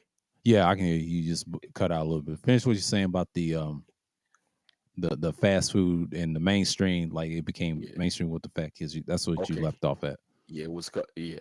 What I was saying is that in the early 2000s, being overweight or being big became much in mainstream society where they used a label for that to make it seem sexy. And that label was thick, you know, Hmm. thick. You would hear that a lot where it was like, and that was supposed to be the term was something positive, like something attractive on a female, So, and then the term thick became more broad and more vague, where the bigger the female is, the more she's called thick, thick, thick. So it's now been accepted. It's now even more accepted than ever now when it comes to being big, especially big females. It's to the point now where in New York City, if you go to, if you see billboards in New York City, you see um, a whole lot of plus size models, quote unquote, modeling in bikinis and stuff like that. And it's Oh like yeah, it's blatantly in your face. Where, damn, where people are just where the media is just more and more conditioning people to accept it. Now, with the media's position, to a degree, it's sort of understandable because, well, you have different companies who, of course, they want to make money, so they advertise their products, and when they see that there are more and more big people that exist in American society, they want to, of course, advertise and attract them. Therefore, there are commercials that these big folks can relate to. But at the same time, what it's also doing to the population is that it's conditioning or socializing the population into thinking that being big is sexy, where it's really not, and it because it's unhealthy. Yeah. And this is coming from who got some weight on them. It's not sexy; it's unhealthy. Yeah, it can be considered unhealthy. Some people think it's sexy. They take it too far. Here's what they take it too far. They do it too much. Now, if you like that, that's on you. I think I heard Sheed and Absalom Pianki had a discussion about that. Yeah, most dudes do that, but not all black men wants a big one. I think my mom said this one time. We had that conversation. She said, every man does not want a bigger woman. And she always said this during one time in the conversation. She said, why do these girls think they want them like that? And I try to tell my mom, it's the television, it's the things that they seen. It's like that in the South here in Georgia, too, because I see some billboards, they show them every now and then, but see, here it's accepting. You got everything here. Similar to where you're from, Wacky. And they come here and your people come here all the time. They see that. They're like, oh, that's the next big thing. Now they spreading up where y'all at. It's becoming the norm. Now I know you see them in Maryland. I think Charles Faulkner said this. Everybody said it. Yeah, it's becoming the norm because you got Blame 2003. That's that model. What's her name? Rockland. She started that shit. The white woman. Everybody else came on board. The black woman came later, and Monique did it for a bit, and it didn't last long. But you see how she fell off. But now it's like it's everywhere. All types of nationalities is big coming over here. It's just I'm just scratching my head. I'm like, wow, we're really I that remember gone? that. I remember that female you talk about. Is it that female who was fighting to become a plus size model and the modeling industry was not accepting her? Stuff like that. Yeah, at first it was her. She was a college teacher, Rockland. I was talking about her. Like she, the one broke the doors, and there was another woman named Olivia. It's all of them. You see them all on Twitter, naked and stuff. But here's the thing, though, that became a thing in the beginning. They was having a hard time when Twitter came around, and other places like Tumblr. Now Tumblr kind of shut that shit down, and the P file charges on them over. That's what took Tumblr down. And then they was going after the NS FWs, and they had to move to Twitter. So they all on Twitter. That's what they all came from Tumblr. They had to move to Twitter. See, Instagram is hard on them now, but that's going to change if they ever get bought or whatever, or Zuckerberg does something or whatever. They're gonna have to change that because that's the future. I see them a lot on Instagram, and they coming from Twitter because they come from these spaces, and now it's becoming the norm. And like a beautiful one says, she can't stand fat. Most people can't. I mean, I just let them be. I treat them like the other people, like the alphabet people. That's how you got to treat them. You can't treat them like anybody else. And I'm more in a petite woman. Okay, I didn't know that. I mean, shouts out to you. Ain't nothing wrong with petite women here, because You with me, once again, this is coming from somebody that, but with me, hmm it's not the fact. What I don't like is society trying to make it seem as if being big is somehow normal now, as if there's nothing wrong with it. That's what I don't like. I just don't like that false way of that's being that's being promoted in society. When it comes to big people, to each his own. If somebody if oh, that's Psycho Candy. Oh wow, that's Psycho Candy. The beautiful ones, Oh, my right? fault. I didn't know. Yeah. Sorry, You man. know, That name kind of threw me off. Yeah, that name yeah. kind of threw you off. So I'm not one of the type. I'm not one of the type to see a big person and you know have something derogatory to say about them because that would make me a hypocrite. But it's just like I said, it's just the way of thinking that's being promoted in society right now is what I'm against because they're trying to make it seem as if being big is somehow a good thing when really it's not because that can cause an early death. How Yeah, can something that can cause an early death be a good thing? It's not a good thing. Yeah, heart attacks and strokes. Diabetes, I hate to say it, yeah, I already know diabetes, but then cancer, found it very interesting too. Like they can get cancer too. I didn't know that. Like I know the colon part and the prostate, that's another one, and the pancreas, the big people get, and what else they get? They get all types of the throat, and what's that, hmm thyroid, cancer, thyroid. Yeah, yeah. yeah, See, it's stuff to think about. I say, yeah, they can get cancer. I forgot about the thyroid, the pancreas, and all types of stuff, and people that don't understand that's the risk that you want to take to kill yourself slowly. yeah, You actually and killing yourself slowly, all that stuff. yeah, and also, the heavier a person is, the more likely that they can get the Wuhan virus. You know, Oh yeah, yeah, I know the Wuhan virus is man-made. I believe it's man-made. Let me give yeah, that out. In my opinion, it's man-made, but at the same time, it's been proven that the more weight that a person has, well, okay, the more the bigger a person is, you know, or basically, if a person is overweight or obese, they're more likely to get the Wuhan virus than a person that's in good physical shape. That's been proven. yeah. I've heard about that Wuhan virus. I said the heavier you are, the more person get that virus. Man, that's some. See, I'm glad I'm not even that big. I'm just thin. I'm slender, but I'm filling out more when I get older. But I'm in good shape. I exercise, lift weights, and all that stuff. But it's just I don't have that gene. Now I know some of my family members on both sides have that gene. Now some of us is big and small or whatever, slender, but you do on my mom's side, it's not looking too good, But that's the bad dieting, like we talked about earlier, and it's pretty much what you're saying. Yeah, you get that Wuhan virus. Oh, it's a wrap. It's a wrap. And Yeah, yeah. yeah. Oh, go ahead. I'm sorry. No, I'm good. You go ahead. I was finished. I ain't nothing to say.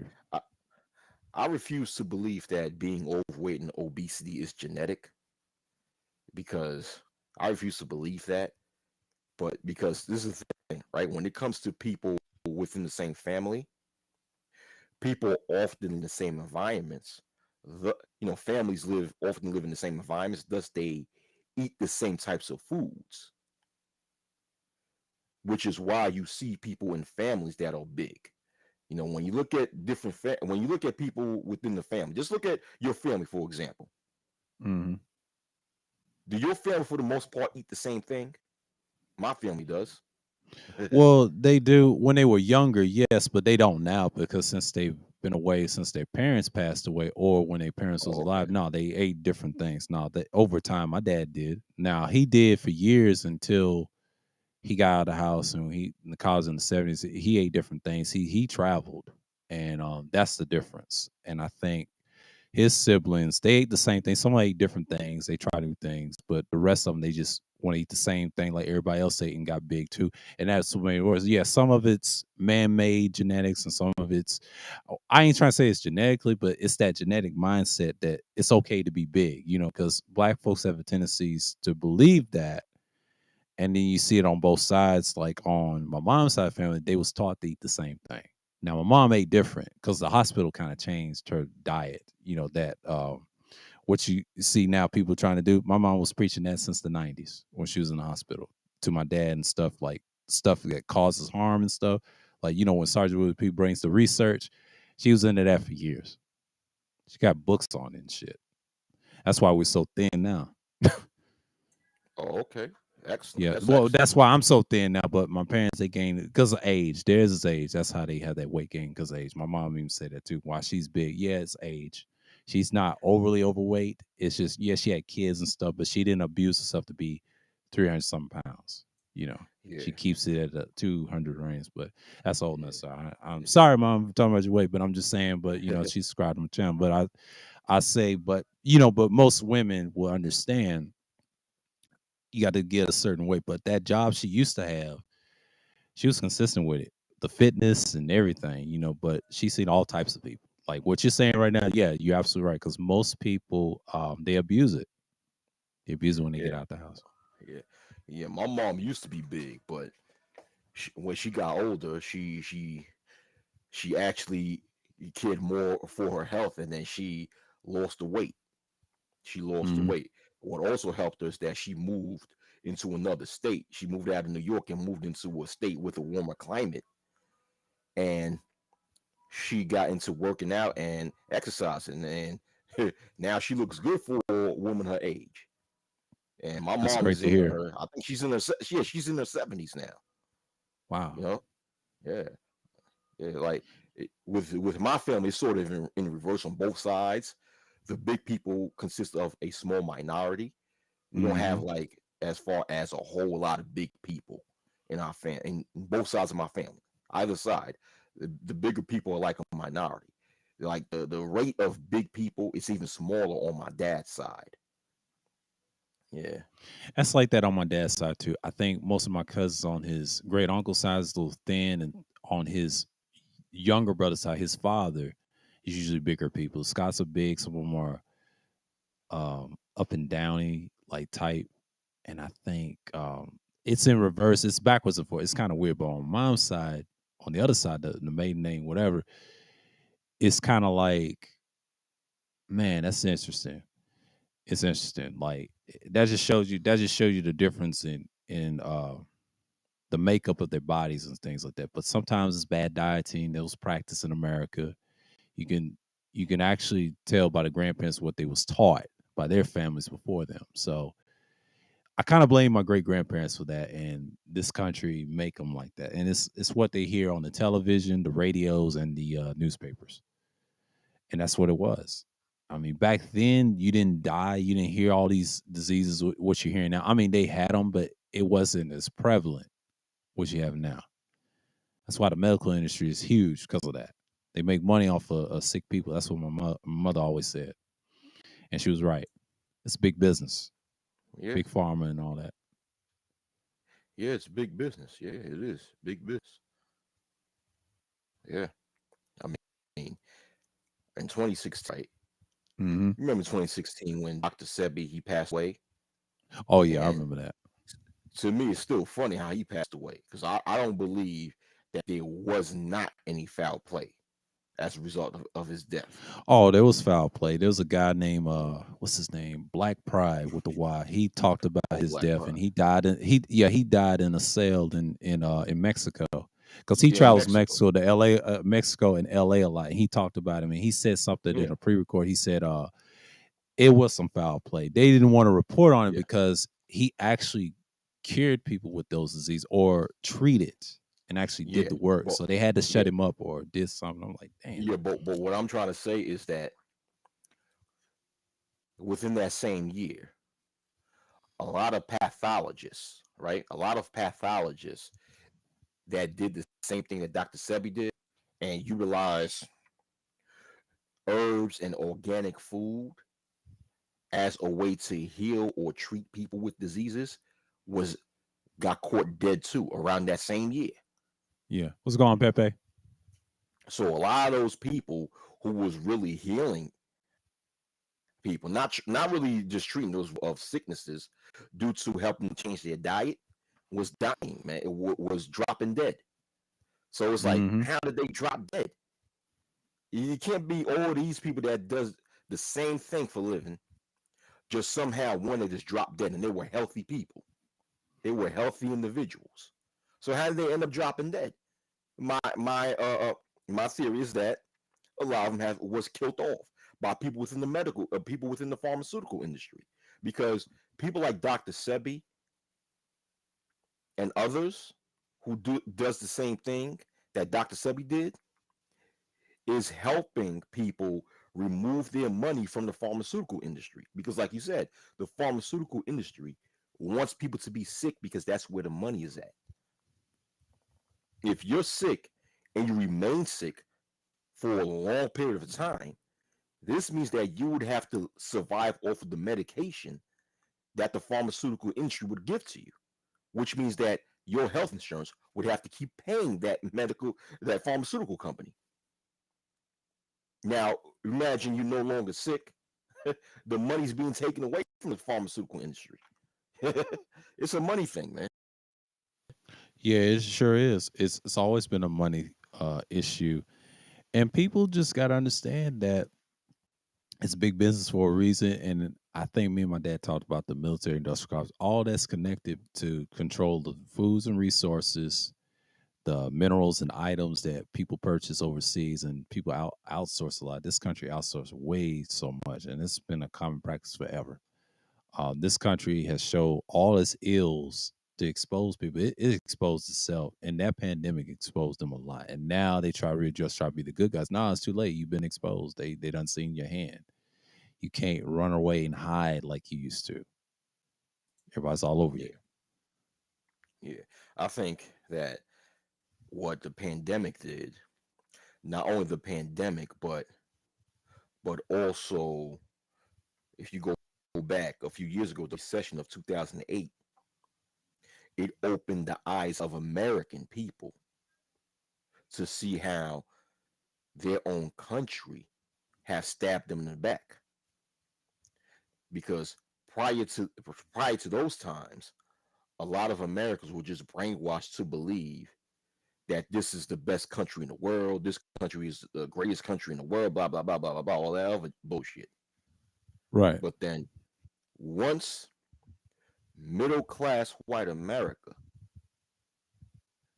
start losing their jobs, they'll start losing their homes that they pay their mortgages to because because of the whole real estate and what have you.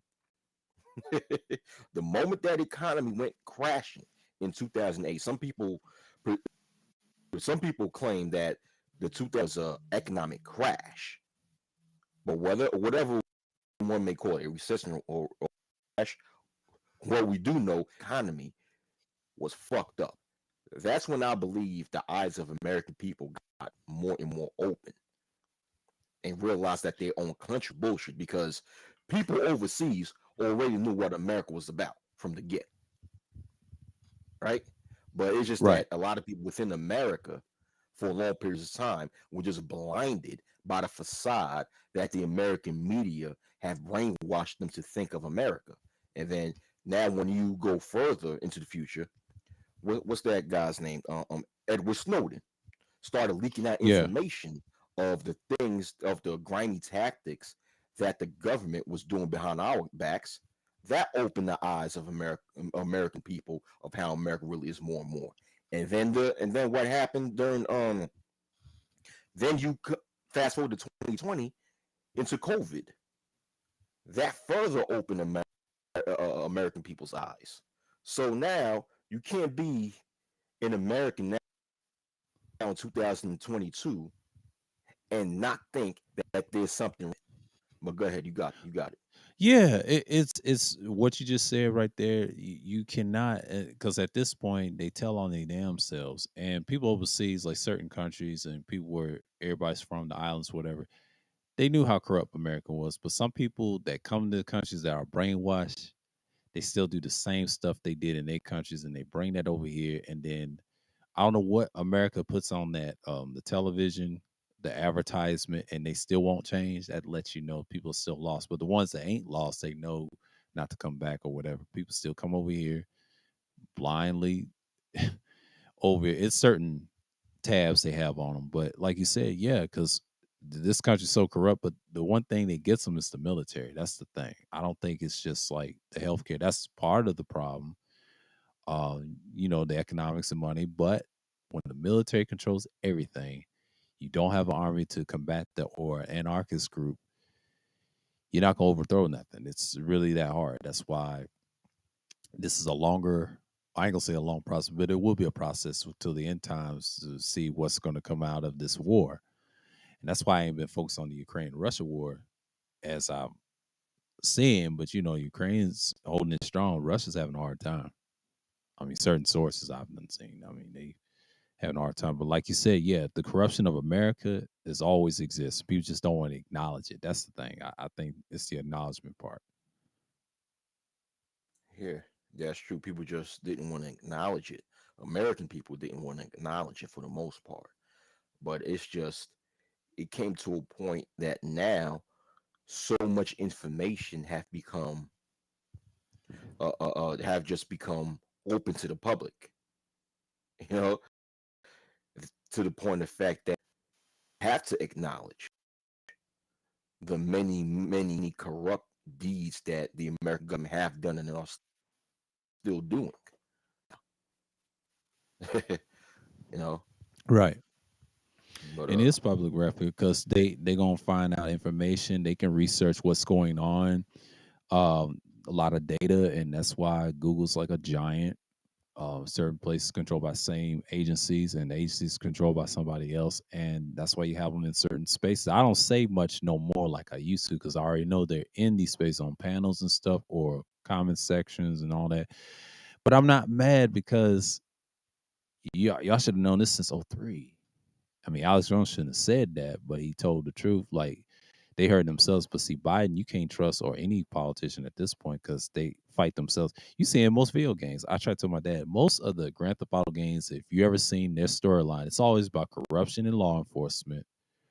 The protagonist, yeah, he's criminal, but he plays both sides. He pretends he's a hero in the story, but in reality, yeah, he's a villain, but he understands that society's fucked up. They're gonna believe in a lie regardless of what you tell them, even if you tell them the whole damn truth. What's going to happen? Then you had certain news. I was playing GTA 4 and I had to relived the '08 crisis. You know, all they talked about was diamonds, corruption, terrorism, but they never mentioned that bank robbery. That was important. That changed a lot of lives. Number five, I think I mentioned this earlier in the stream.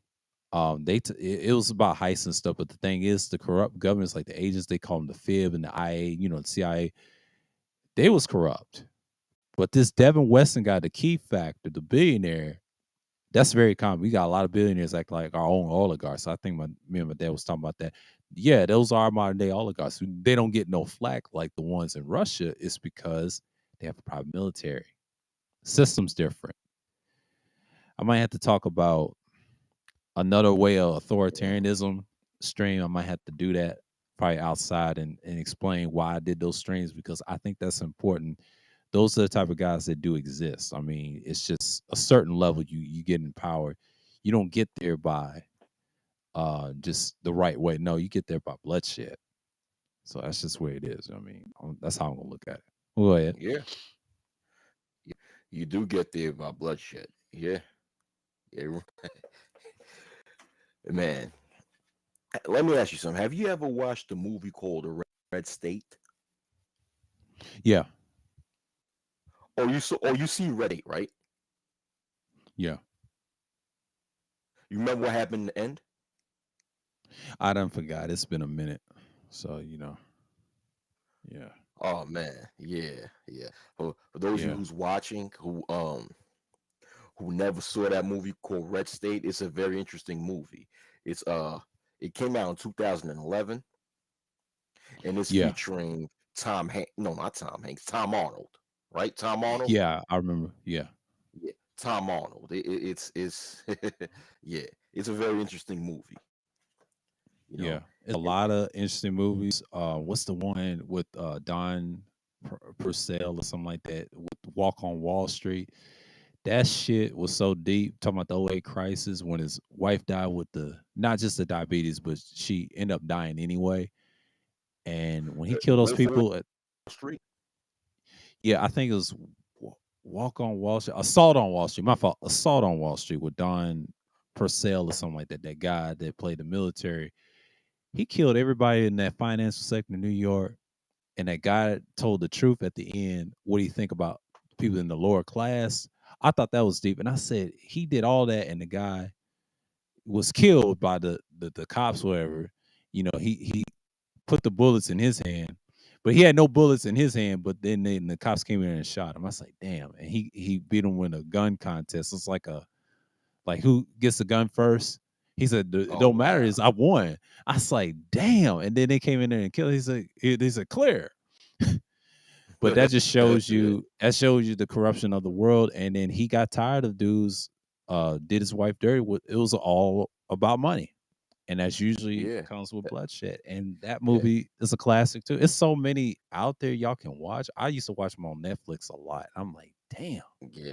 That's Some damn you know what? It's funny because when I spoke about that movie Red State, that points to You Move Up by Bloodshed because towards the end of that movie, right? hmm It was basically all about the government taking down a cult, and Yeah. these kids got kidnapped by the cult, right? So then I think Tom Arnold, he played like maybe a lieutenant or a sergeant in the feds. He was in the FBI. He played like maybe a sergeant, right? Right. Where he was leading a whole team of FBI agents with, I think, no, not FBI, but he was not part of FBI. I think he played an officer of the DEA. I think either the DEA or other what's that other um no, not the DEA. DEA. Dang, what's that other government agency? Uh what's that? They do firearms, tobacco, Oh, firearms. yeah, alcohol, tobacco, and firearms, right? ATF, ATF. right? I think he played that. I think he played the ATF agent hmm or one of those types of agents. ATF or maybe FBI. I don't know. Right? But what it is he was a sergeant and he led a whole ATF, right? Maybe ATF or Right. damn. It's been so long since I watched the movie, but he was a federal officer or a federal agent where he had to lead a whole squad of armed officers inside the place of the cult to free the people, right? To free the people that the cult kidnapped.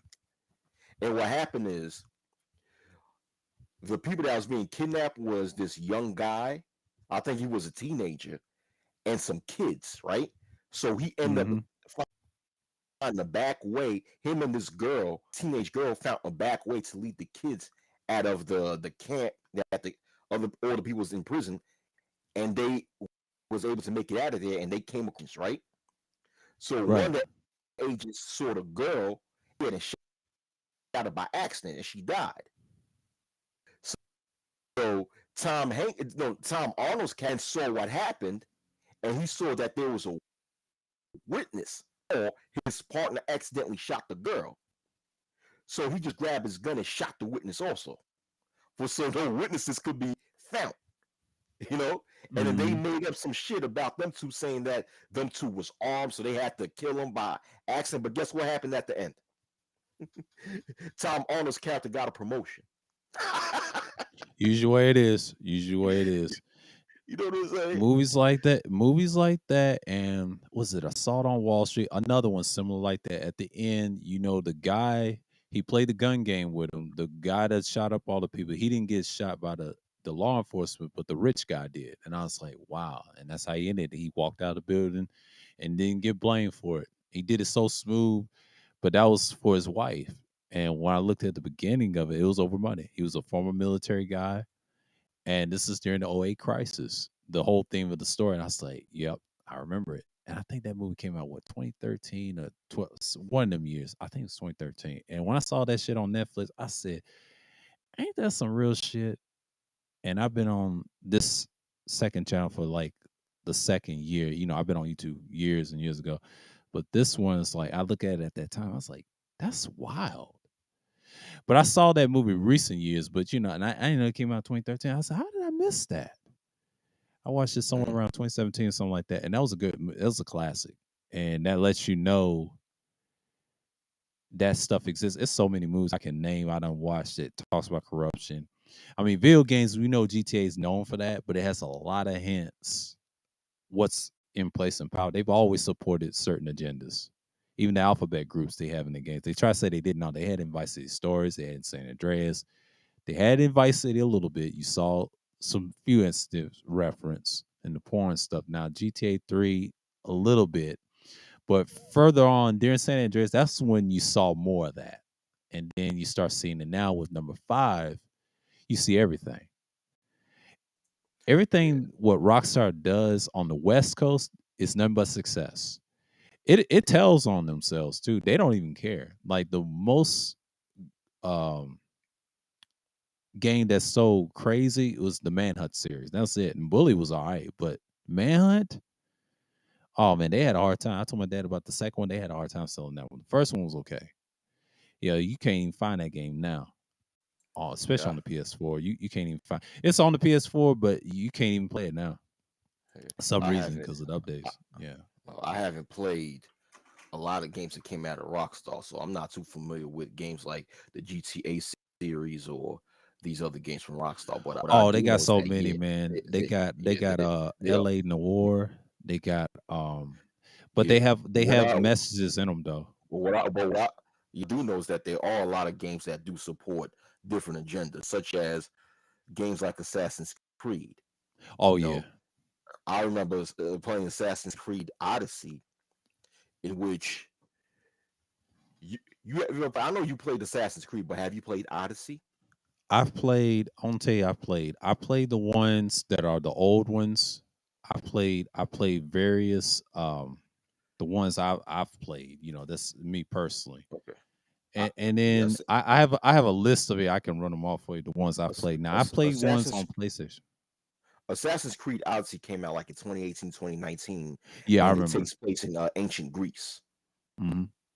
where in those you have opportunities to sleep with people, right? Yeah.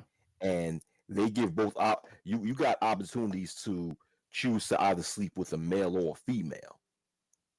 And I'm sitting there, I'm like, why they put this shit in a fucking video game, man? I mean, goddamn, the fuck? Yeah. There's Yeah. another game like that too. Saints Row 2, when you create male and female characters. They did that with the sex with the hoeing. You get a pimp outfit and all that stuff. And I saw that. I was like, I thought that was weird back in the day, but it's become the norm. But that platform, thanks to Rockstar knowing GTA, because if you play all their games, they have different messaging. Like Max Payne is their second biggest, Red Dead Redemption, but the GTA is known to have corruption in cops. I'm gonna tell you that right now. Not just cars, but cops. Period. The storyline is Right, always about some law enforcement, some government, and they always fuck with you. But the protagonist is forced to work with him. Now, San Andreas is big for a reason. There's a reason why Carl Johnson, they use the nigga as it's the youth, his age. He was like 20 plus, like 25, 24 plus, right? Every character that's that age, no matter if they had the one with the Battle of Gay Tony with Luis in New York, with the GTA 4 with him. Now with Franklin. And when I look at these characters, why is the young black characters modeled to get everything? And I know what it is. They think he's like Superman or some shit. Now the other characters that's white, they don't get much. And I noticed something about Rockstar. It's a pattern. Same with the Alphabet Group, how they put them in implement in games and voice acting and the strip clubs they put in those games. That lets me know it's a pattern. Every game I played in Rockstar, I was like, and their biggest popular one, GTA, and I've noticed it's not changed. Okay, how many times they update the graphics, it has not changed. And I've played Assassin's Creed. The ones I played is I did play Black Flag. That's one of my top three favorites.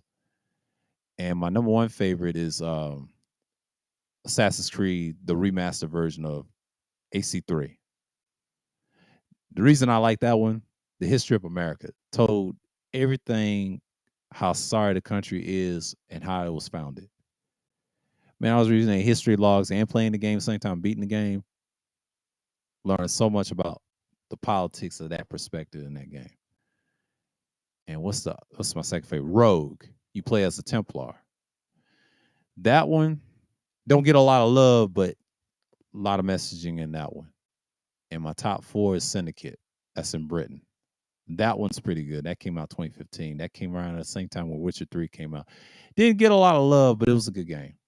I think you control territories in that in London. The twins. Very interesting stuff. I played the first one. It's in my top five. The first one's a classic. And that's the one you heard, I think, on my you did a stream, but you heard the background. I was like, you thought I was playing some game. No, it was an Assassin's Creed 1 game in the background making that noise and that song. yeah, And yeah, and it was that game. And I saw it. And I was on the stream because I had some background noise and I'll never forget it. And I was looking at that. I said, oh, I didn't know that game was like, and I was into that, you know, at the moment. And when I played it on the Xbox version, I said, I see why people like the Assassin's Creed. It has a lot of messaging, talking about Templars and things like that, the corruption in the world. It's a lot of games like Yeah, that. Watch Dogs. yeah, a Sleeping lot. Dogs is different though. Yeah. Yeah, a lot of Assassin's Creed games, it with some sort of secret society being behind some corrupt deeds that has been done that affected the protagonist's life personally. Right.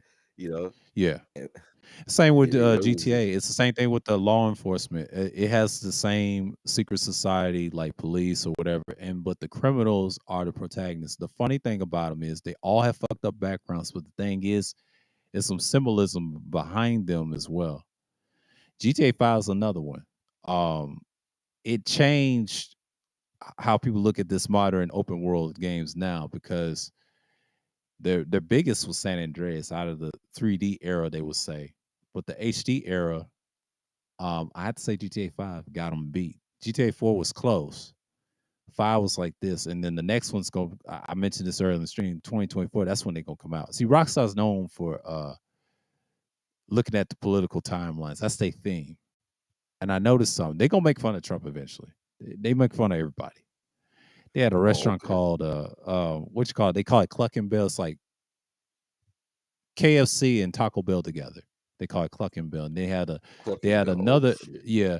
Yeah, it's funny. It's a restaurant. And then they have another one that's based off McDonald's and Burger King. They call it Burger Shot. Now the pizza place, Well Stacked Pizza. I saw this in San Andreas. It's based off any pizza place you can think of. I said, "Oh my god, here we go." And they introduced that in that game like that. And then they have a Sprite drink called Sprunk. It has caffeine in it. Lemon lime has Wow, caffeine in it. I say, wow, never wow, heard of such. I was like, but wow, that's their thing. wow. Yeah. I want to go back to something that you said. It's hard to change the topic, but Go ahead, go ahead. you made a statement early in the video in which you stated um, how you saw my comment on Ramiro's video that he did earlier today, in Yeah. which I spoke about what red pill really is and what it's not. Right? It's Mm-hmm. it's wanted to bring up because I remember a few years ago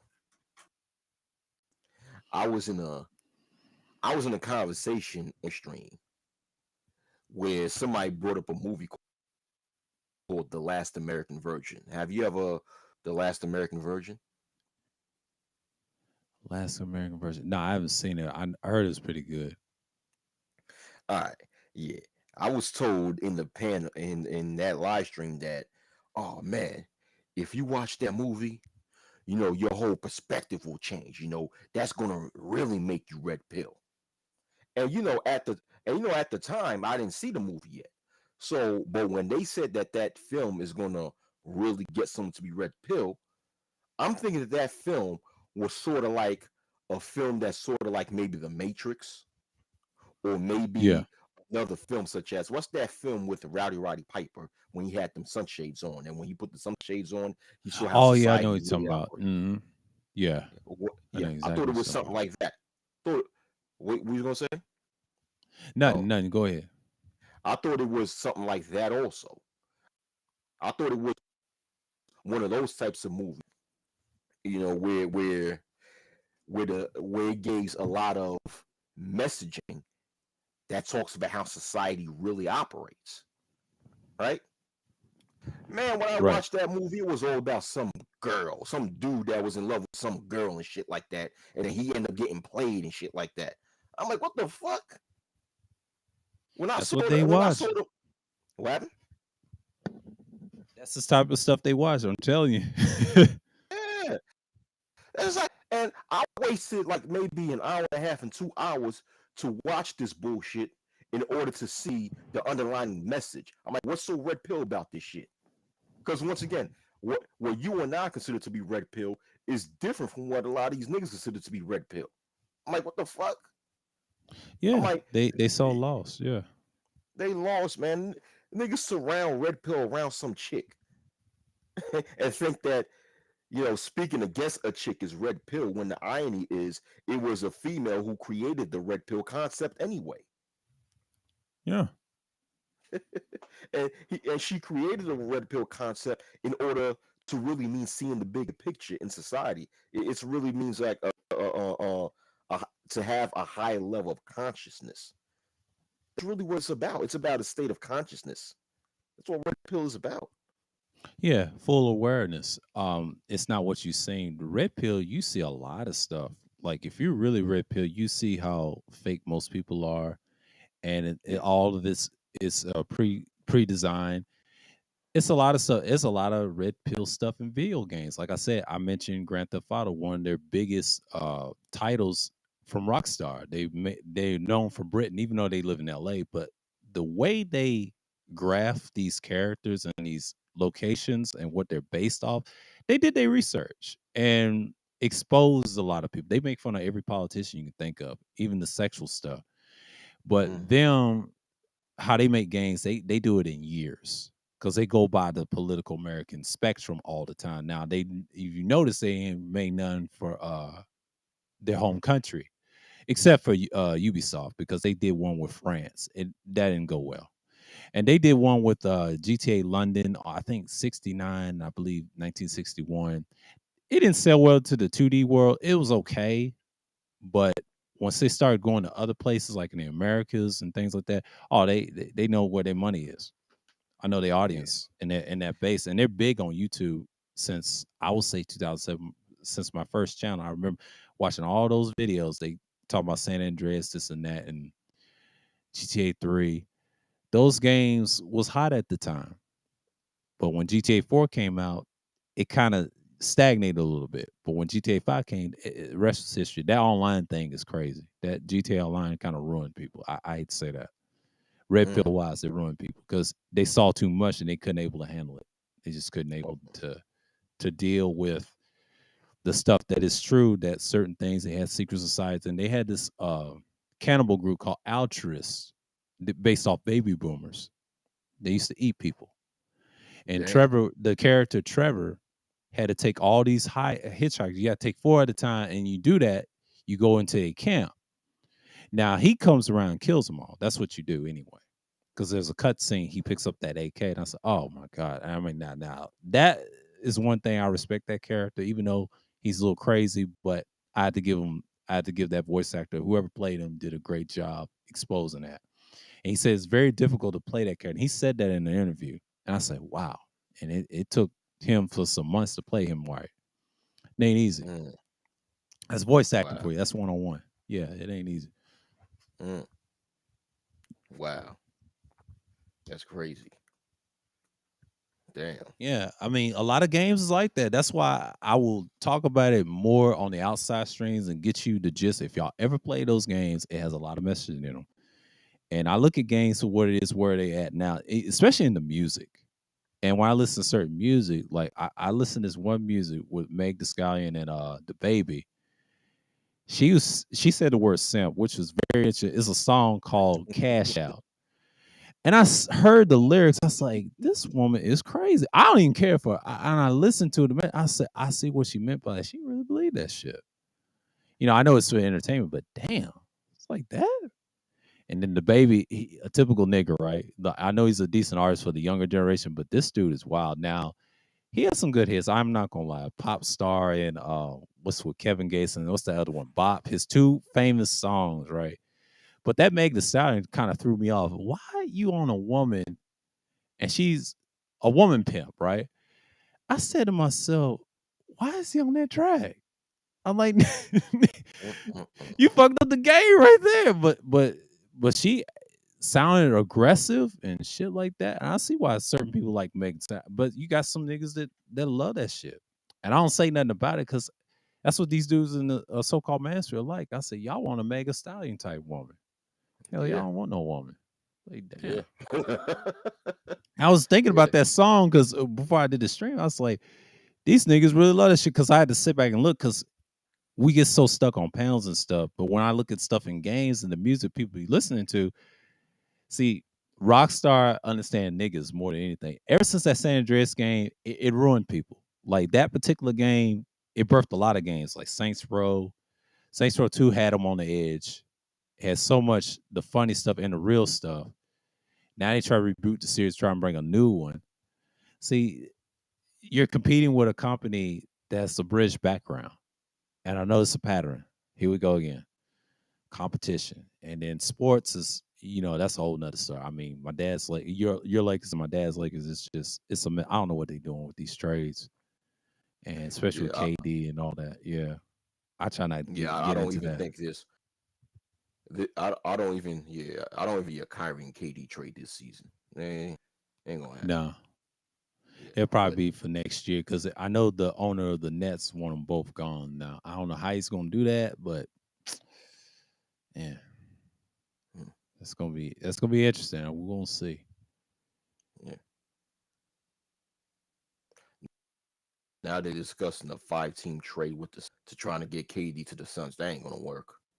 That ain't gonna work. That ain't gonna work, man. A 5-team trade to the Suns. You I saw that. Yeah, I saw that with the Nets. They had it on ESPN. And then I saw one. They tried did Aiden, but the Suns matched it. They would be stupid. They would have left with nothing. So the Suns did right. Did the boy right? yeah. Was it okay, Aiden? Was it Aiden? Here he was supposed to get traded to No, I thought he was a free agent. I thought he was a free agent that signed with the Pacers. He wasn't a free agent. No, he was supposed to be traded. He wasn't. He was somewhat of a Oh, fridge, but they had his trade or something. But he had a player option. So he had a mm, no trade clause on his contract, and that's why they matched his deal. So he can't be a free mm, agent. He got a 4-year max with the Suns. The Pacers had the same max, but the Suns matched it, and so the no, the Suns keep Suns. him, kept him. Yeah, yeah. They was Okay, telling me about that. you know, yeah, Aiden. He wanted to leave the Suns because he wanted to be the star of that team, and he wasn't. you know, that's what. rem- Remember, there was an article out where he was mad because he didn't get a max contract with the Suns. Yeah. Mm, Well, he got his wish now. mm, If something happens to Booker or whatever, he has to deliver, and especially in that playoffs because they've been in the finals once, so it's gonna be interesting. If I was Suns, I wouldn't get KD to be honest with you because he's gonna leave anyway. I don't know what team he's gonna go to. Um, I don't see him going to Suns at all. I believe he can go to Portland somewhere or whatever. I know he ain't never gonna play DC because I know the history behind that. He ain't going never gonna play DC. If he has to play any mm. team in that division, it's gonna have to be the Raptors or the Knicks or he already did the Nets, so he never gonna do the Wizards in that division. No, he'll probably do Atlanta, whatever, money wise, and then leave. He's that type of play. I don't think Yeah, he's like the guy. And what I've noticed him and Kyrie playing together, they act the same way. And then LeBron, his sycophant fans, people are tired of that shit now too, because he's getting the blame for that Westbrook trade hard. He can't take criticism, knowing him. He can have all the skills yeah, in the world, but he cannot take no criticism. I saw what's his name, Too Raw for sports and Too Raw for TV. I subscribe to this. He talks about NBA and everything else with that the LBDC group with 78 Sports, and he hangs out with them and Ticket TV. I'll be watching them a lot, and they break yeah. down some of the guys in the NBA. So yeah, Giving up, and I've said it even before. No, okay, once the world heard the news that when Russell Westbrook went to LA, I knew that that was a bad move. I said that from the very yeah, beginning. That was a very bad move, especially what the Lakers gave up to get Westbrook. subgenerate. Mm-hmm. You get what up, degenerate Sharingan? I mean, the Lakers gave up some very good players, man. You talking about Montrezl Harrell and Contavious Caldwell Pope for this motherfucker Russell Westbrook? Come on, man. And Montrezl Harrell, Contavious Caldwell Pope, man, they was playing some good ball. You, I mean, it was to a point in that season when they both were in the Lakers. It was to a point where they was holding the team down to the point of the fact that the Lakers was still a 5 seed in the Western Conference, even when LeBron James and Anthony Davis wasn't playing. Now I ain't gonna like you rarely see a team in which both of their star players was injured at the same time, but yet the role players held it down so much to the point of the fact that the team was the 5th seed of their conference. You rarely see that in the history of the NBA. but they did it, man. That 2000, no, see, that 2020 2021 Lakers team did that. Yeah. Yeah, Yeah, the and Lakers in that bubble championship, because I've seen it was like 2019 to 2020 championship, somewhere around there. Like, oh, 2020, my fault, 2020 season when they won that in the summer. And that was the me 2020 and my dad season. was Yeah, saying that yeah, and my dad's a Lakers fan. He said, yeah, nobody didn't show up. Do you know why? Because LeBron's in good shape and everything else. But I ain't gonna get into that steroids. That's a whole nother topic on that. But dude showed up, and a lot of these guys party drink. I told them, you know why they was partying drinking? They wasn't focused. That thing exposed a lot of people how fake they were. Look on the internet what they was doing. See, LeBron, he don't like criticism. He'll take it, but he can't take a real criticism that he done fucked up.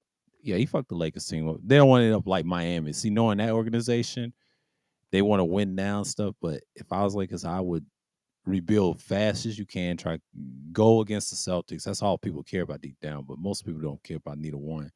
But the Celtics, I believe they can win one this coming up next year or whatever because they done had the experience taste. I don't trust Golden State going back because they're a good team, but Draymond hurts them every time. He mm, just keeps his mouth shut if they want to win because there's a lot of weakness in that finals. That was a great series. Don't get me wrong, that could have went seven, but the inexperience of Tatum taught him. Damn, they had to upgrade.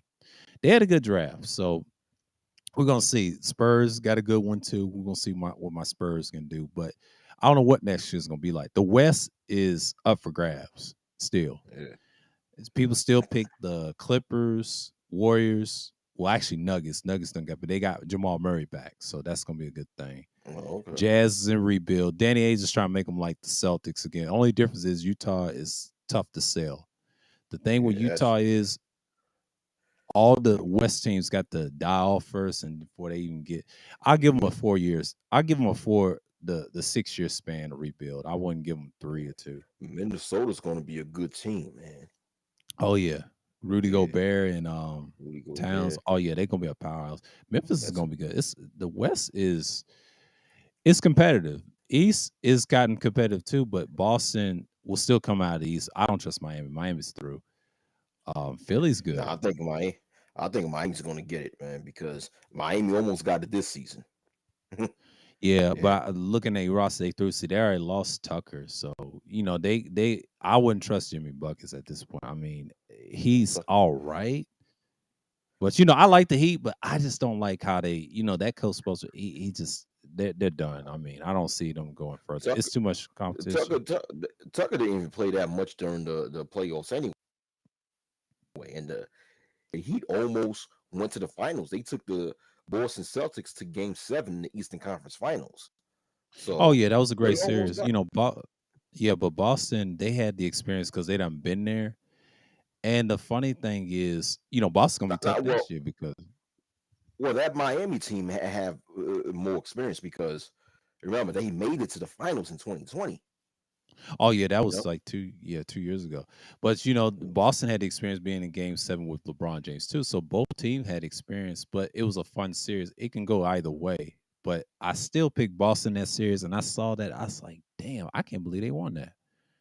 But a lot of people say how they get to the final. Well, Tatum showed you. He's been in so many conference finals. He keeps on now you know this one. I'm gonna say this.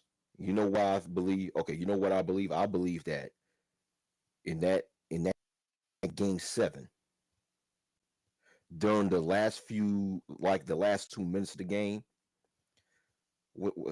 Jimmy Jimmy Butler he fucked it up. He shot the most dumbest three of all time and missed that, where he could have worked to tie the game. You remember that last Oh shot? yeah, I remember that. Yeah, Yeah, ill-advised he shot. made Yeah. he made that bad 3 point when he didn't need it. He could have just took it to the hole, got foul, made his free throws, took the game to overtime. If he did just that, if the Heat took the Celtics to overtime, the Heat would have won. Oh yeah.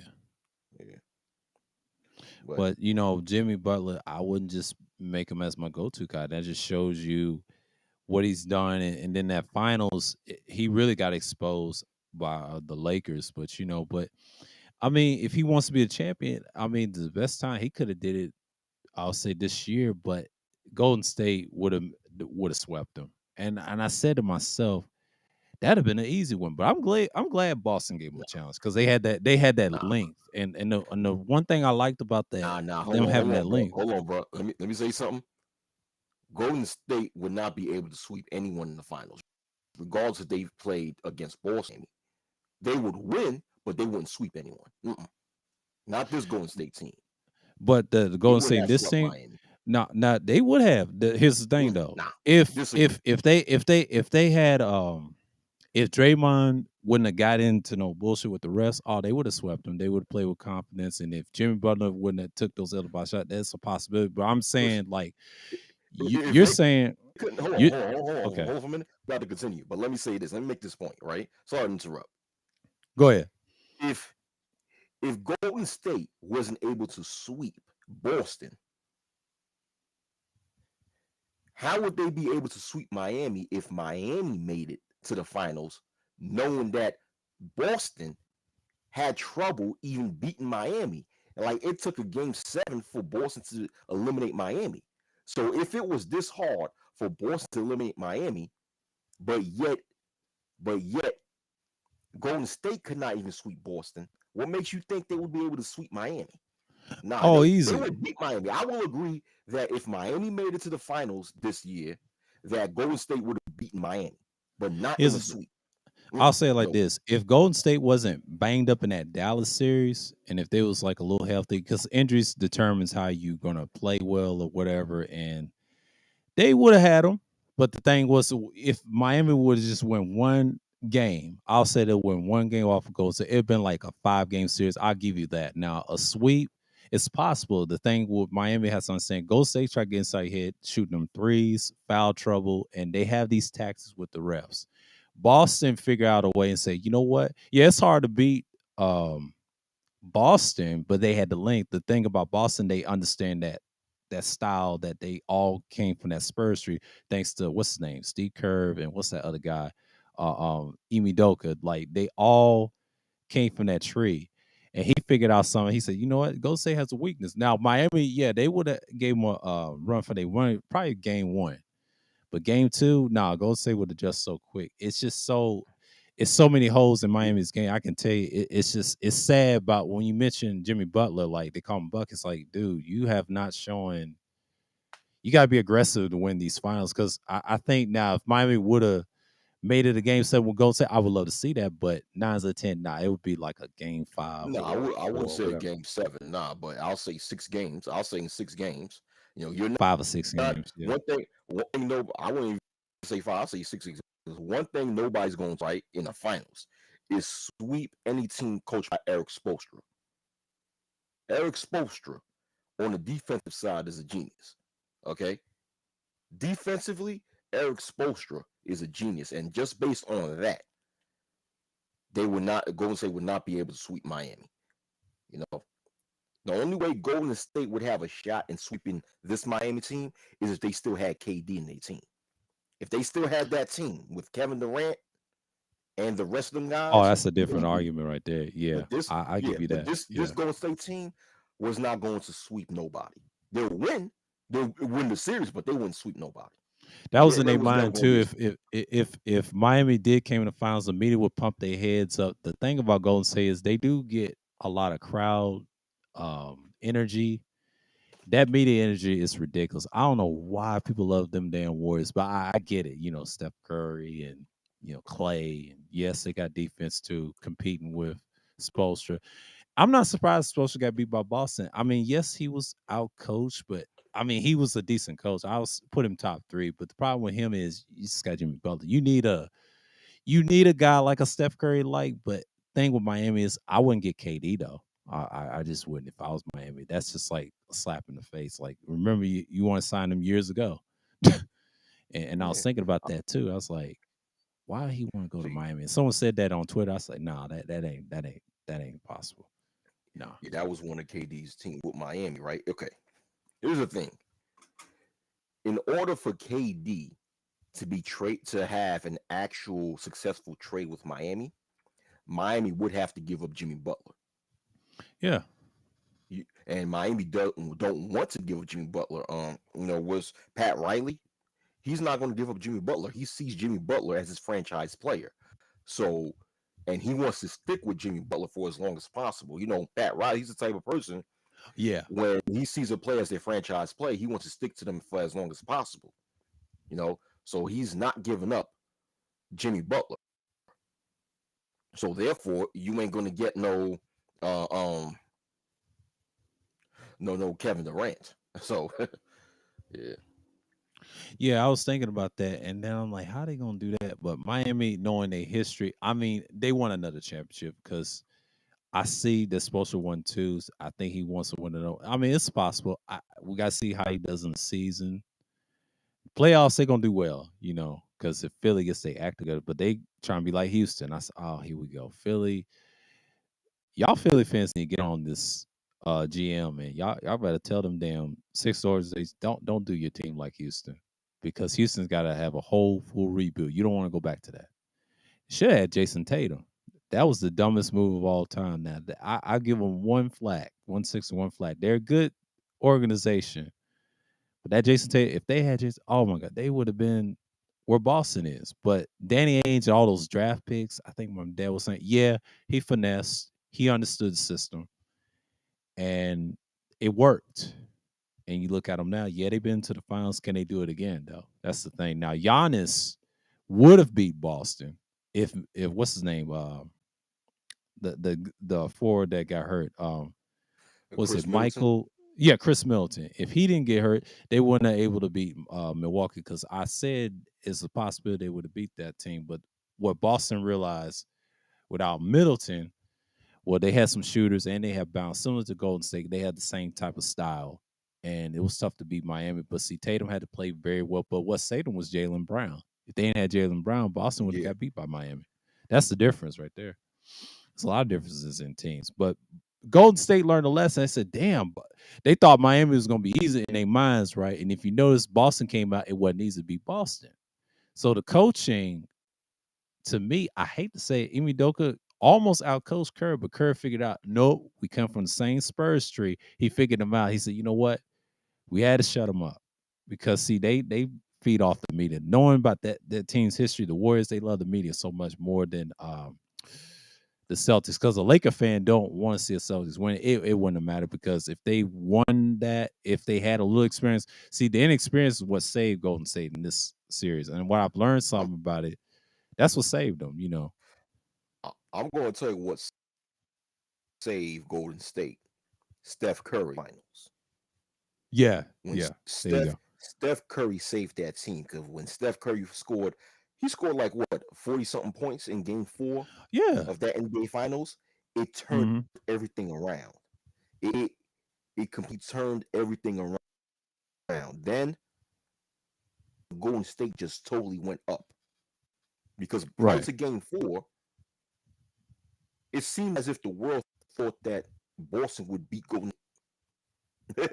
The way Boston was playing, because remember the series was tied what prior to Game 4. No, Boston led the series 2-1 prior to Game 4, Mhm. right? After Game 4, you saw a shift, a momentum shift within Golden State, where Golden State had the momentum. And it's just that after Game 3, well, it was Steph Curry who had that excellent Game 4 performance that raised the confidence bar of Golden State. That's why, yeah, I'm not a Golden State fan, but I got to give respect to Steph Curry, man, because that's what a leader does. The Yeah. leader steps up, and when the leader steps up, it boosts the confidence of everyone else in the team. And Yeah. it's like, He damn, had to, and the yeah, reason he did that, he had to be the Finals MVP, because everybody kept talking bad about him, and he was unanimous. And I told somebody in the chat room, I said he has to win this year to say. And I told this my dad, he had to win this year because to make a statement. Look, I can be a Finals MVP, but he was so selfless over the years. You look back at all those finals, he finally got one. Now they can't say nothing to him. He's in 4 rings category next yeah, to LeBron. yeah. So next But step is, he's got the floor. but okay, you know what's so funny about that is that when if anybody would watch or rewatch the 2018 finals when Kevin Durant was in Golden State, Hmm. right? Steph Right. Curry to me should have won that MVP. Yeah. Should have won that Finals MVP that in that finals, man. Because Steph, I think that in that whole final series, KD did his thing, but Steph Curry was the best player in that finals. So I felt that Steph Curry got robbed in the 2018 NBA Finals as far as who That was the one, Finals yeah. MVP. I agree with that. Yeah. Yeah. So That he yeah. deserved it in 2018, but hey, regardless, yeah. But like you said, I do agree he had to win it this year to show that yeah he could win the Finals MVP, even though he deserved it in 2018. Without You Kevin know what Durant. And I'm saying? he showed it. Yeah. But yeah, he won 2 rings without Kevin Durant. Yeah. Yeah, he won 2 championships without Kevin Durant. So hey, And I'm not shocked by it. And at his age, we're around the same age. This dude, you're there. Like, I can't hate the guy like that. I'm not. Now, his dad is cool. His dad's one of my favorite role players all time. Him and his brother is cool. But Steph's all right with me. I have no problem him winning a championship besides LeBron. Now, you can put him in that conversation. I ain't gonna say he's Jordan, but he's up there where people get the most rings. You can't say nothing about Steph now or Clay. And I'll say Draymond. That them three mm, got 4 rings yeah, right now. Draymond got 4 rings. The thing is with Draymond is that I always look at Draymond as just a role player that's in a very Yeah, good team. That's that's what it. he's a very good role player. I'm not gonna say he's a bad, but he's a very good role player. Yeah, he's a very good role player. Yeah, I agree. Yeah, Yeah. yeah. Because the stars in that team is the backcourt. It's Steph and Clay. Steph being no, of course the number one star, and Clay being number two guy. You know, and yeah. But me watching Steph in college because let's rewind the clock to 2008 in that NCAA tournament when Steph was like the skinny sophomore playing for a no-name college called Davidson that no one ever heard of, right? Yeah. Homeboy was shooting the lights out. Where he made it. That's when the world knew his name. In that 2008 NCAA tournament, when he was playing for, I remember that he was shooting the lights out to the point of the fact that Davidson made it to they made it to the Elite Eight, and they end up getting eliminated by Kansas. At that time, Mario Chalmers was playing for Kansas, right? Kansas ended up Hmm. winning the championship that year. Yeah. But I remember that, and when I saw that, I'm like, okay, he's an excellent shooter. I said he'll make it. But I predicted that he was going to be just another B.J. Armstrong, where he'll come off the bench, shoot a few shots, and then go back in the bench. That's what the Bulls did with B.J. Armstrong back in the '90s and shit, right? Yeah. But Right. man, Right. He did. but man, yeah. But he totally proved me wrong. Thanks to Mark Jackson. Mark Jackson put a lot of confidence in in Steph Curry. All he did. It's a Yeah. combination of Mark Jackson, like building them up, and it's a lot of other coaches that Warriors team helped him. He's a franchise player, and Yeah. he was a max player on that team. They took his other max away because they know he's going to stay there long term. And if he keeps winning the championship, that's it. I don't think he can go anywhere. If he could go anywhere, it'd probably be Charlotte or any of these Southern teams or some of the East Coast teams. You may never know because Steph is a likable guy, unlike most people. Go Golden State ain't giving him up. Steph is one of those players where he's gonna have to like that Kobe Bryant slash Tim Duncan like career where he's gonna stay in that That's one team. what I see in Steph. If Yeah. he gets another championship or two, there's a possibility that's the team he'll play long term. He'll get the retire jersey Oh, over there. Now, if he ever decides to leave, and I tell I people think this, he's already. Yeah. I think he's there. I don't think as of right. I think Golden not State right already now, but made their mind. He's staying until he's retired. yeah, The- he's staying, for now. But I'm just saying, knowing players change their minds. But if I was Steph, if he go anywhere, it'll be Charlotte somewhere. But or it don't have to be Charlotte. It could be anywhere. But where he's at right now, oh, he's staying. He's staying because I Yeah. believe he's I, going to I, stay with Gold State as a top guy. yeah, he's staying for good, but when you look at Steph Curry, since when have he changed his mind? You know what I'm saying? If he He ain't ain't changed changed. his mind He at ain't this changed. He point in ain't, time, he ain't changed at this point. But I'm just saying it's yeah, possible this because knowing and, stars, and- and he's 34 years old, so he's only got like a few good years left. Yeah, that's If about he's it. not if he's not changing his mind by if he haven't changed his mind by now, he's never going to change his mind. Yeah. Because it's not like he's 28, 29 again. He's Nah. 34, right? 32. No, He's he's 34. He's 34. he's He's at the right 34. age. He's on the midway to his prime. He's already in his No, prime, but no, he's not. he's No, he left his prime. His prime is in his late 20s. Remember, a athlete's prime is between 27 and 30. yeah, it's 30. But So I he's know he's past I his know he's prime. past he's past his prime, but he's like I don't know what they call it, late prime or legendary stuff. I forget how 34, 35 is viewed now, because back then it used to be different. But now it's like, okay, so he would be, oh damn, he's in the threshold. Yeah, he's approaching 40. Mm. And who else is younger? I know Clay's younger. Draymond's younger. Of course, Jordan Poole's way younger. Jordan Poole. Yeah. See, Steph done led a legacy. See, he can retire anytime if he wants to, but I don't think he's not right now. But I'm just saying, on the end of his career, I hope he doesn't go nowhere because, knowing him, he has that Duncan attitude. Like it's who else was like that? Not just Tim Duncan, Kareem. Well, Kareem's different. He was, traded to that team. Who else was like that besides Duncan? Was it Elijah one for a minute? Uh, yeah, I think Olajuwon No, he got it was traded. it was no, it was David Robinson. My fault. David Robinson. Yeah, David Robinson. Yeah, He David was Robinson. one. Yeah, Him, Duncan, and it's I need to make a tier list. Who stayed on the yeah, team longest? Now Jordan yeah, don't count Duncan. because he, Yeah, yeah. Well, Jordan does count on his first career. That Wizards, I don't know. That was a GM thing. Yeah, he tried to come out yeah. of retirement. That's a little different. So Oh, of course, it was Kobe Bryant. You know, Kobe Bryant, um, he's who one. else? Shit.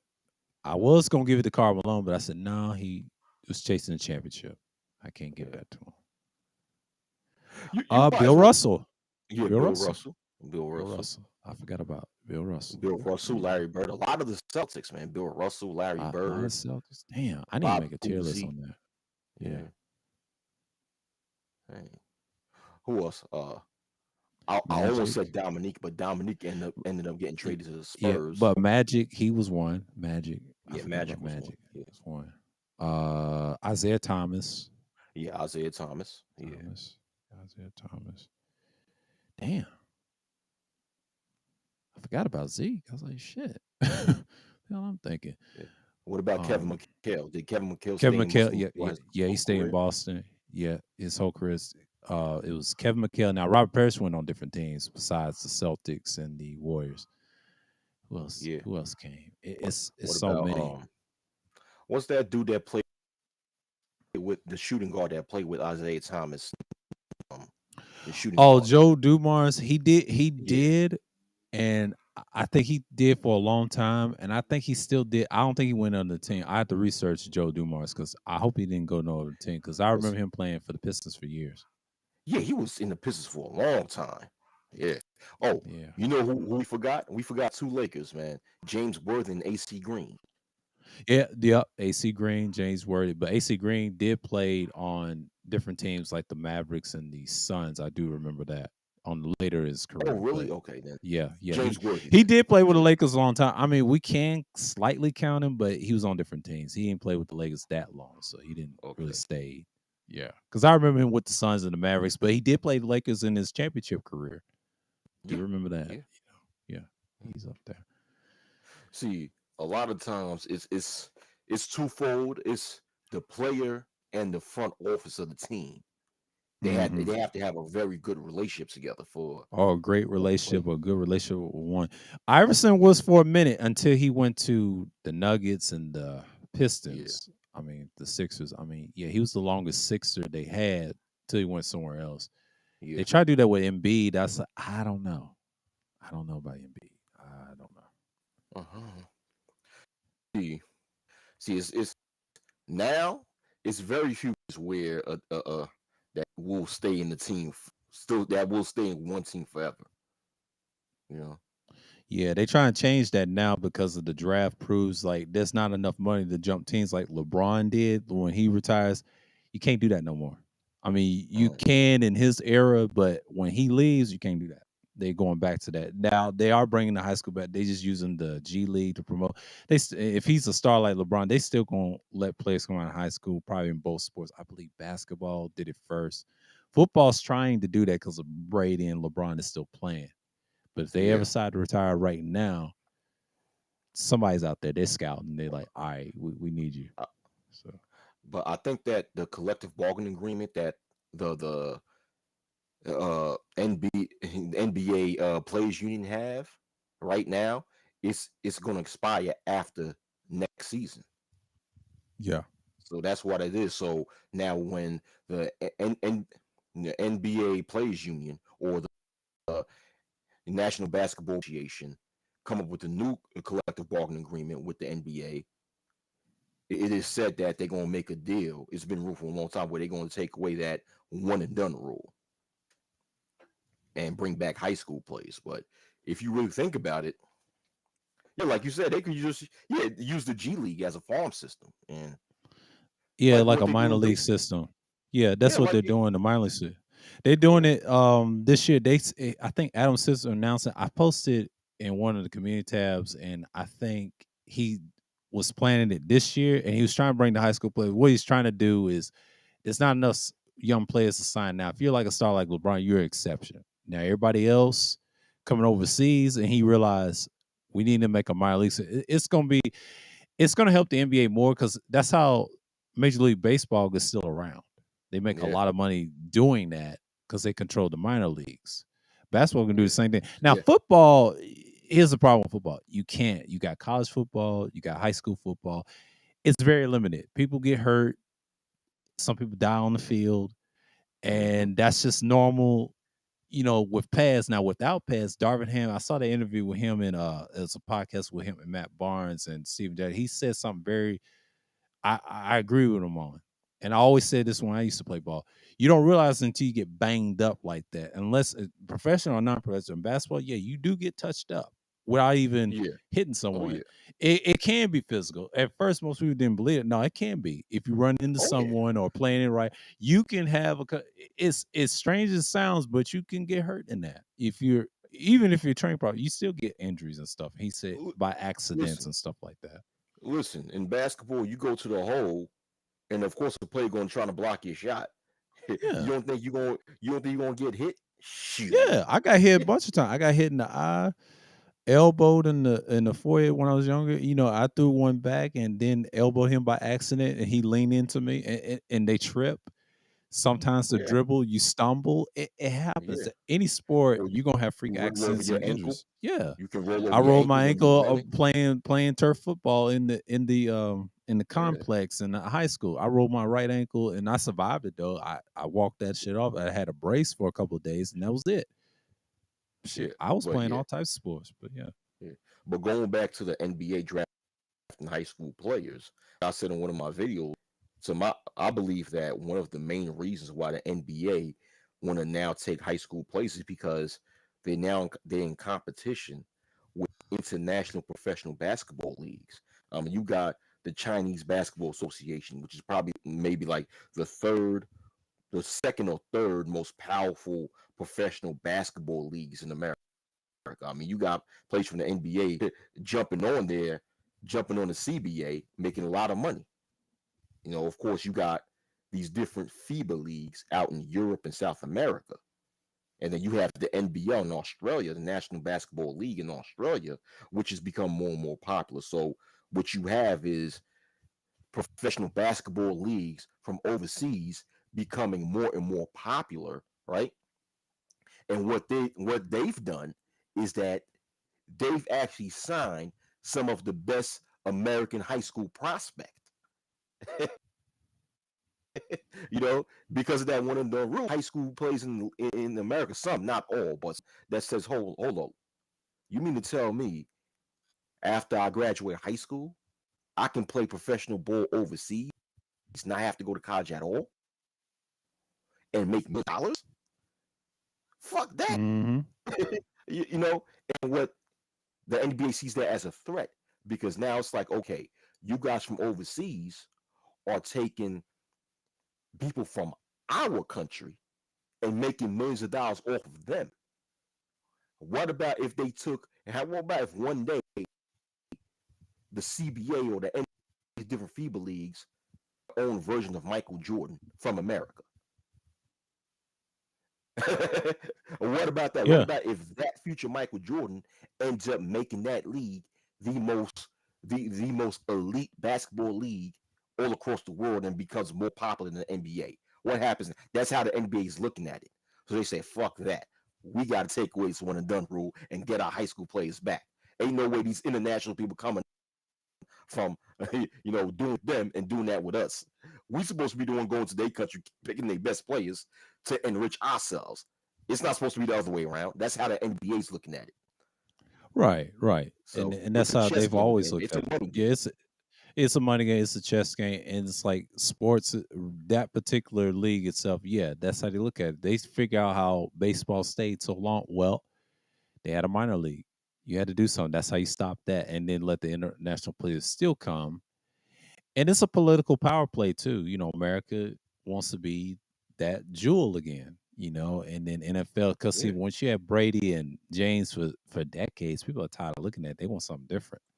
And I yeah, know they what want they're something trying to say. different. They want, and I Yeah, see this all the time. People ain't really talking about this whole internet's changing. Now, I mentioned hiding your subscribe. I never do because I ain't got nothing to hide, but these niggas do. But you're gonna see a lot of views gonna go up the next couple of years, no matter what y'all talking about.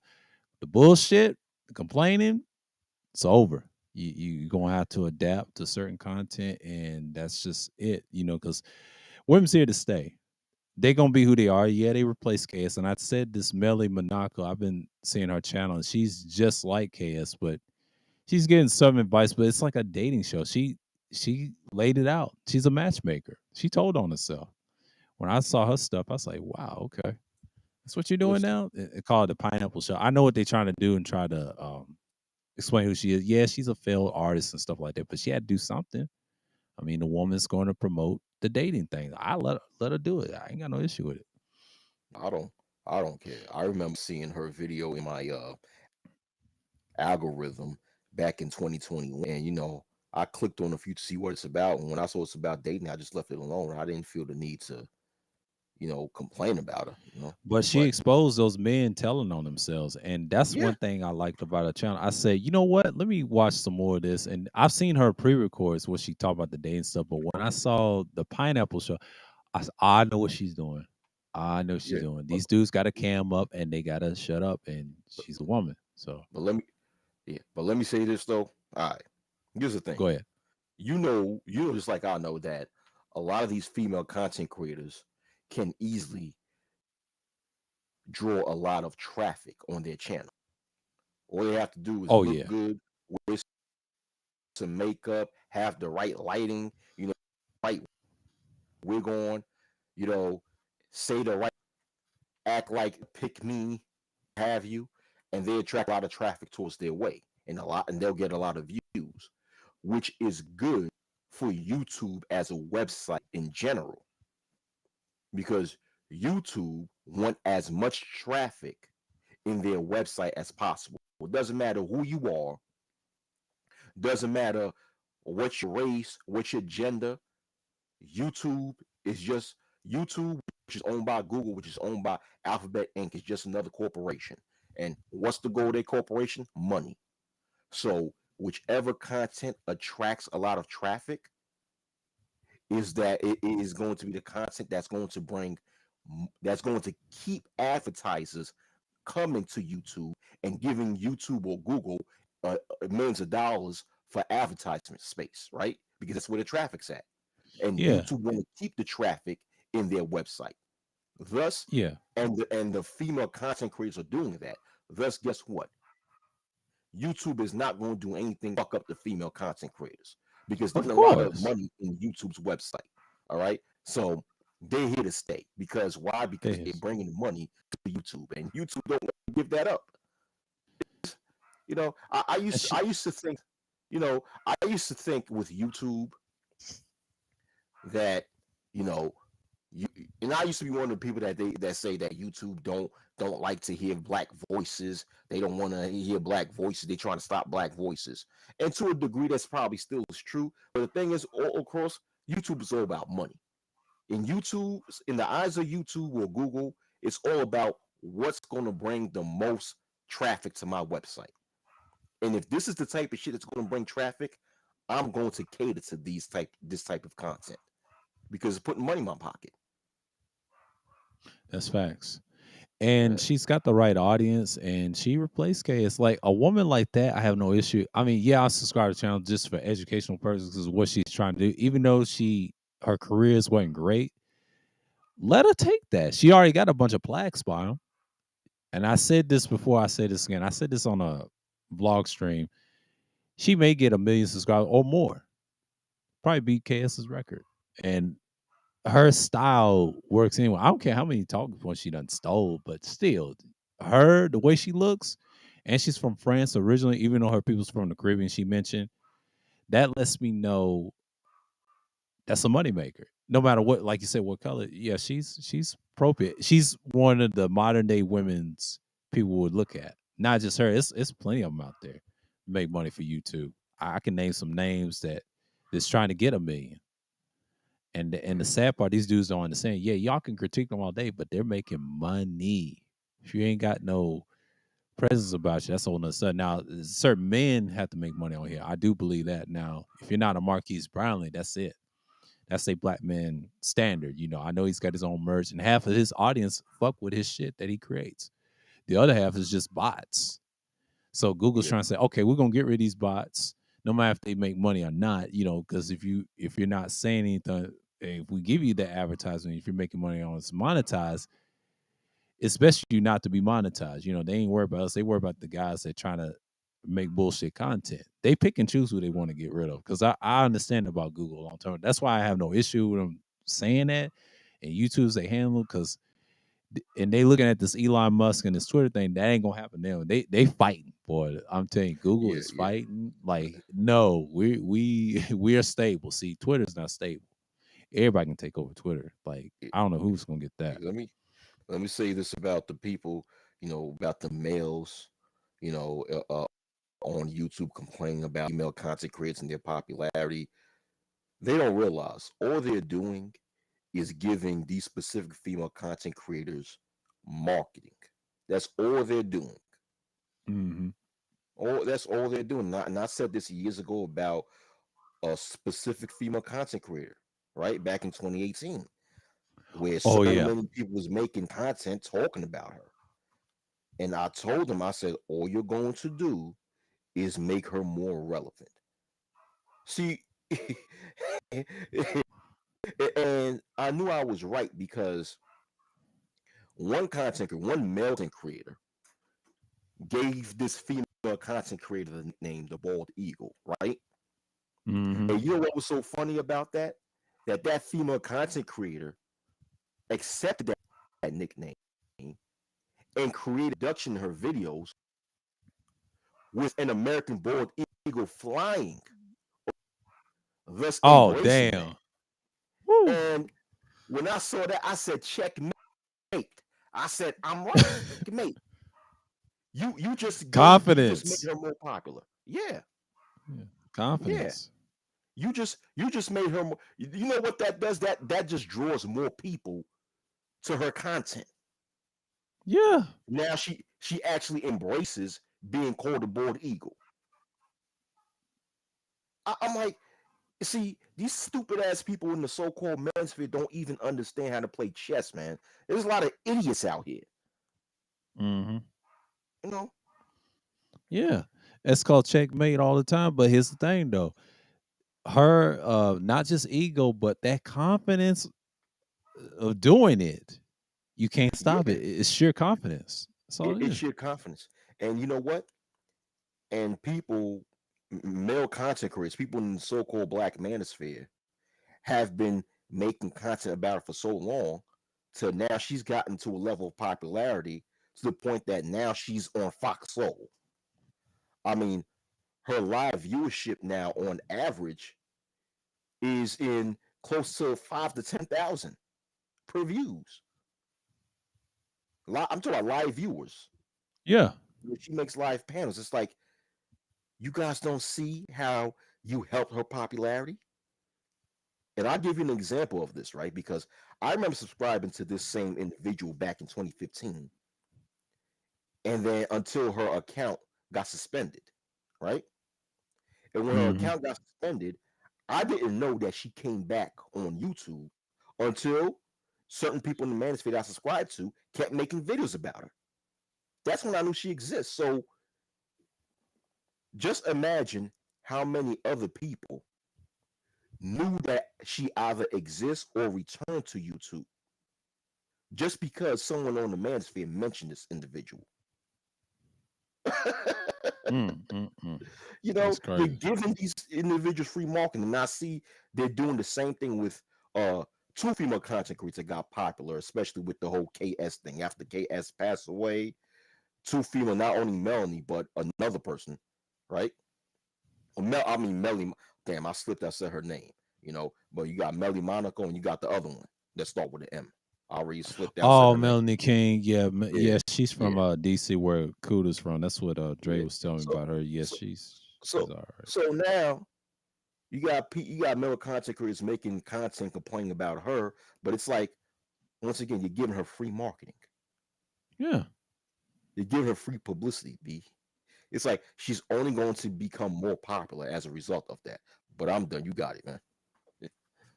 Yeah, it's just like I said, Melly Monaco replaced KS for the time being. After his death, she's been getting way more views. Before that, she had like 40 something thousand subscribers. But when she got into that 100,000, I knew she was gonna blow up. And when KS alive, they were supposed to do something. He must have told someone before he passed they was gonna do some content together. He passed.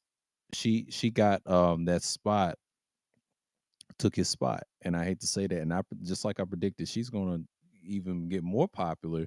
The more you keep talking about, it, the more she'll be in the algorithm. See, women go by that algorithm, and I get it. I get it, and that's their thing. I don't judge people. If you want to be part of that society, go right ahead.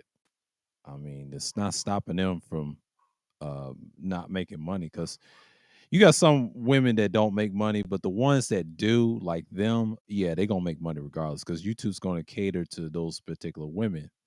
They try to get the trash ones that don't make real content out of here, but they gonna pick those.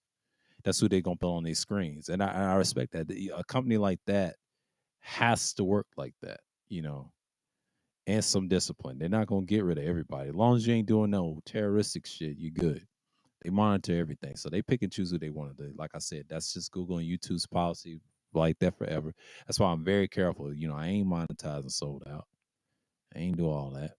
Nah, it's too much risk. I mean, you could do other content.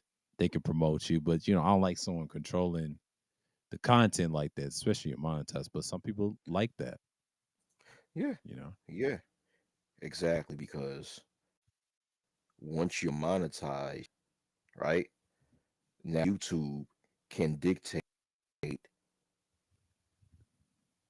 whether or not your videos will fit to be monetized, which means there's certain rules and regulations that your content would have to abide in order for it could be considered in order for it to be considered to be in order for it to be considered monetized or worthy of being monetized on your content.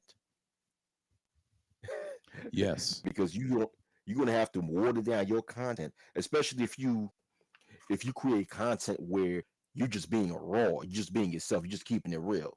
Now, in order for it to be in order for your content to be qualified to make money, you have to fit certain protocols. That just controls how your content is. It's just controlling your message ultimately. So your message ultimately has become watered down. So therefore, Yeah. how could people know that monetized content creator is actually being himself or herself, or just doing it for the dough? You see what I mean? And Hmm. that's why I could have been monetized long ago, ever since they called it being a partner on YouTube. You remember that, right? Those days where they called Yeah, it being a yeah, YouTube yeah. I partner. remember that Because partner. I was offered those emails so many times. I I declined because I was not interested, because I knew that when a company offers you money, there's stipulations that come on top of that. Oh Nobody just yeah, going to give you money just like that. It's stipulations. And I knew in my mind that some of the stipulations as far as making content is that now your videos is going to have to apply for what they consider to be worthy of being monetized. Thus, your message is going to have to be watered down. And me as a content creator, I never wanted my message to be watered down. And it was never that same serious here. for me to make money off of here anyway. Like I already got a career and stuff like that, in which I'm making some real money. I don't need this shit. Yeah. The fuck? No, I don't either. I don't. If I really wanted to, if I was monetized, I'd talk about sports and tech and just be.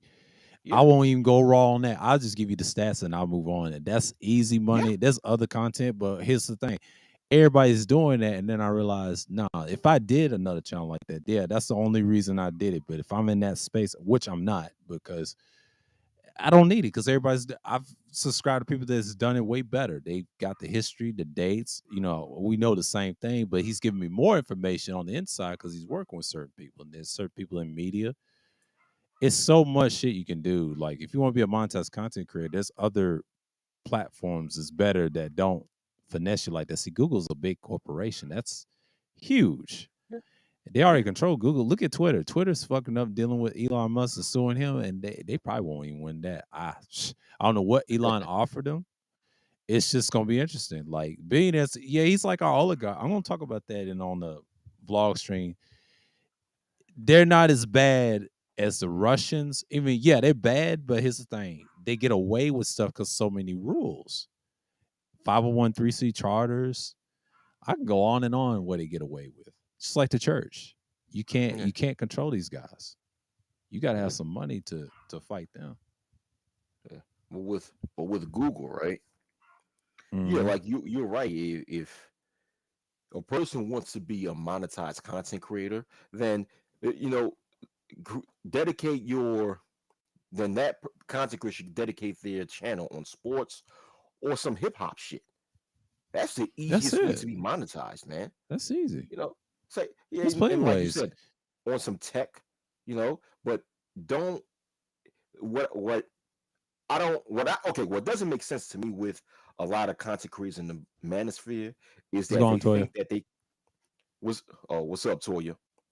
What they think is that they can make content talking about social and political issues that affect men and still think they can make money off of YouTube at the same time. It's like uh that's okay, that type of stuff is not really going to actually attract a lot of content unless if you start complaining about some pussy. Okay? Yes. Outside of that, if you really want to make some real money off of making content, speak about some speak about some sports, speak about some hip hop, some entertainment, or some tech. You know, now Gabe A, peace to him. I know a lot of people don't like him, but he's doing it the smart way. You see the new channel he got? Oh yeah. It's simply straight up, hey man, and the Yeah. way He he knows what he's doing. Yeah. edited it is kind of good, man. You know, Yeah. Gabe. so Gabe yeah, is a smart person. I had him on my panel a couple of times last year, and he knows what he's doing, man. Like that's what you got to do. I mean, tech. You could talk about gear stuff like all day. You know how to work stuff and be in media and things like that. But sports is easy too. It's plenty of ways to make content, but the relationship stuff, let the women have that. Let what's her name, Melly? That's their arena. They ain't gonna put you on TV if you talking about relationship, especially a man. They're not gonna listen to you. And I think Ask Nathaniel broke it down. They don't want to hear men speak.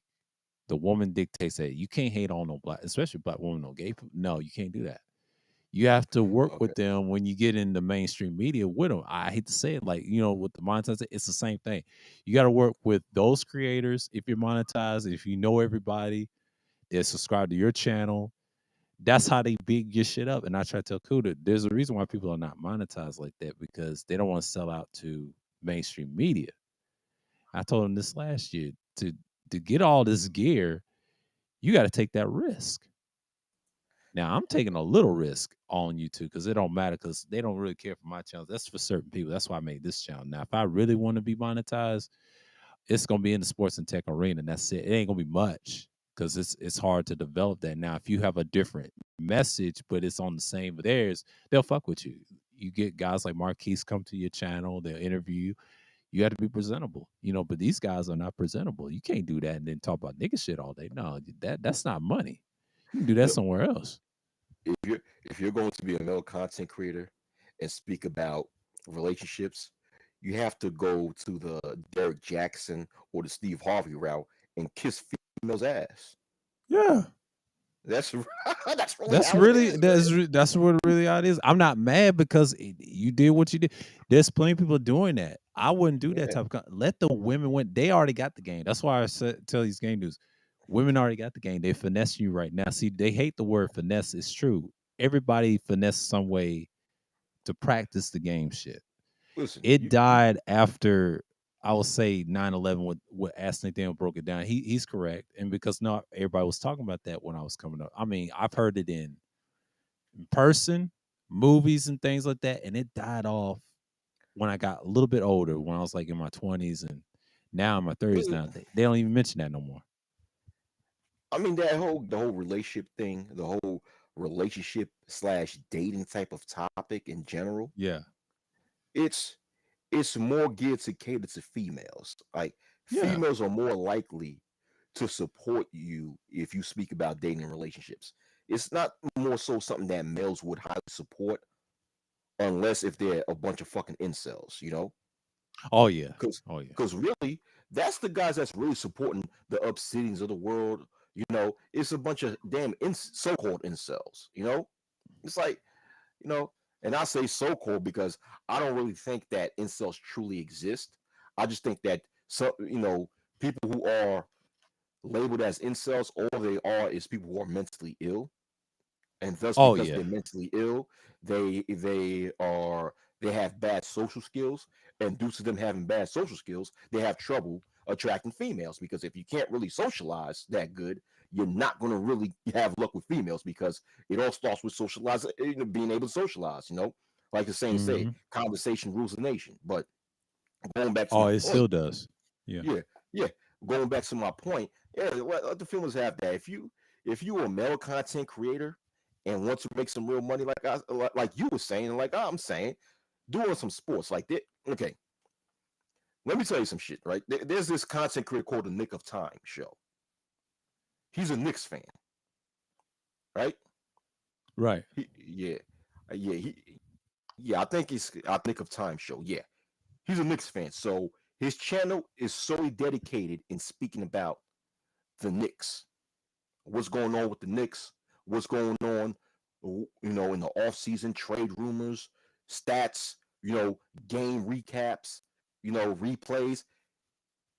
And I remember when he first started, his channel had his videos would average out maybe at best 10 or 15 views.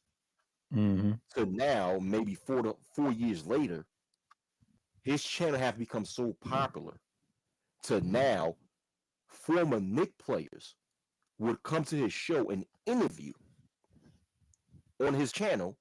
Even saw him once on ESPN interviewing with um Stephen A. Smith brought him on the show, Hmm. and he ESPN now. And now I think that a couple of channels, a couple what's that they give him a lot of contracts. What the hell not endorsements but sponsorships. Yeah, company Yeah. sponsor his Sponsorships. channel now. Yeah. Yeah, yeah, and and it just took about maybe a good 4 years, and now he's like he has a large following now. Well, and he dedicated all in sports. He's not sitting there complaining about black females and all that other stupid ass shit. He dedicate his channel solely on talking about York Knicks and what's going on with that pathetic franchise, and he's making a killing. Grifting is not going to make you money off the internet. It's not going to make you money like that. And if somebody going to say some No, dumb shit like, "Well, Obsidian make a lot of," no, he's not. He's not making money like that, bro. nah, he's too broke for that. Yeah, if you're Right. really making money like that, if you're Griffin, you have to go to places like there's other social media network you can do that Twitter real easily and finesse. If you have those shady deals like the music industry, they get away with that, but that shit's gonna change. The copyright system will probably be the same, but Google and YouTube gonna realize that shit's gonna be outdated because the government's gonna change that because that costs a lot of money. A lot of producers are mad that a lot of videos get taken down because certain songs and music. And knowing Google's history and YouTube's history, they don't want to be competed like that because other places that have music playing and stuff like that, and other places being strict, they going everything's being resetted, but they're taking their time, because they're looking out what's the latest. So see, tech stuff is out now because of the pandemic. Now everybody's interested. Well, what's going to be people's content? See, they need content creators, like you said in sports, and he's talking about the Knicks. So that's the big market in that. Now, if you market big teams, they're gonna fuck with you, just like the football teams. If you're a Dallas Cowboys fan, oh, they gonna mess with you. You're gonna get that audience. So whatever audience you get, you gotta take it and leave it. That grifting stuff ain't gonna work. They let you get away with that since probably '07 and prior. Now it's like you can't do that now. No, no, you gotta talk about something else. Told them in that last year. You gotta talk about something else. Co-ed panels is the way to go if you want to talk to females and be popular as a male. You just got to be secondary, not primary. I'll give you another channel, Lapeef. Good example. I always mention them a lot on the DTNs. They're another channel like that. If Yeah, those dudes want yeah, to get on there, go to Lapeef. That's it. and you see within the Lapeef network, they kill his ass. Yeah, you yeah. know, no disrespect to homeboy, but that's just the way I But see it. that's what they You know, that's what they do, and then not only that, they got flagged as a group because they was talking about the Kevin Samuels wave, and they was labeled as the Red Pill group, and they have to take the fall together. No matter if you're a male or female, but if you think like them, you're done. You have to learn to yeah, adapt. Everybody's not on it because that's why you got that so-called diversity because they're not even real. White men don't respect black women like that. Quiet skip. yeah. You know. Okay, yeah. I made an error a few minutes ago, and I spoke about that YouTube channel that dedicate their channel to the Knicks. What I Okay, really go ahead. meant was a channel called Knicks Fan TV. Knicks TV was a channel that I'm talking about where I know and got very little views, but now blew up to the point of the fact that Stephen A. Smith, ESPN, and even you have Nick players, current and former, coming on his YouTube channel and interviewing and having an interview with him. That's what I'm talking about. Knicks Fan TV. Now the Nick of Time show, that is also a YouTube channel that's dedicated to the New York Knicks, to talking about the New York Knicks, but it's not as big as Knicks Fan TV. Knicks Fan TV is the channel that I'm talking about. Yeah, and Yeah, I heard of that channel. That's a good channel. I remember he had little to no views, but then he ended up exploding. I think I saw him on TV once. yeah, yeah, he been on TV. Yeah, yeah, yeah, yeah. Knicks Fan TV, and he be going to the games too. He be going to the games, to the Knick games in Madison Square Garden, and interviewed like fans and stuff like that. The dude's doing good, and Yeah. that dude is making way more than any clown in the manosphere. Shoot, Oh yeah. yeah, And that's the whole point. If you got that type of content, it sells. Depends on what team that you support. Now, if you support your team like the Hawks, something that's okay. I mean, yeah, you be on the newspaper, they talk to you, or people meet you in person, they see you on YouTube. I see that a lot. But if you want to be big, like those three big markets that have newspaper, now the top five market teams that deals with drill rap, that guy said, what, 3 years ago, he interviewed this cottonmouth guy from Dallas, and it was interesting they mentioned Dallas. They said Chicago, Atlanta, Bay Area, New York, all five boroughs, they said, and the whole Bay Area, those three. But they put them together like as five because that's the nation of it. And then they had Dallas, and the reason they mentioned Dallas because Dallas created most of the modern hip hop besides Houston, because Houston's nothing but a space city and the oil city. They don't really care for Houston like that. Dallas had all the talent. It actually started San Antonio when that guy broke down. They gave him the game, but then he brought it back to South Dallas. Deep Ellum's races, that's where all the people out of state go. The Deep Ellum, because at one time Dallas had it, and then the people out of state took advantage. White folks kind of changed that to black folks. So you stay on the South Dallas, and they don't care about no bottom feeders. And how he said that, I said it makes sense. That's why you say, what's her name, Nicole Simpson? Somebody's from Dallas, and they from Grand Prairie. They're from those neighborhoods. Those white people, they don't mention Dallas, and I found that very interesting. That's the same thing uh, in the South and Southern cities deal with. And people up north, they don't mention the areas they come from. Now, Nicki Minaj a little bit, but not as much. Like it's sad, but it's true. That's the modern day artist now. But like you said, like the sports, it's plenty of ways to make money because that's the market you got to be in. Because I don't look at trends a lot, but I look at how YouTube is where it is going. This content is fine. Mine is current events and shit like that. They don't really care. Most Google and YouTube, like Quiet Scott, they don't even care about my channel. They already know I've been through the fire. I've been here for 10 years. They give me that little celebration shit. I don't really care. Like I'm not really out here attacking niggas like that. I did that last year as a comeback. I'm still here. So I took those that 6-year hiatus. You know what I mean? And I did that with this break. Yeah, I'm gonna come back and do some pre-record and live stream content. It's required now, paid or not paid. You know what I mean? Because that's what they want.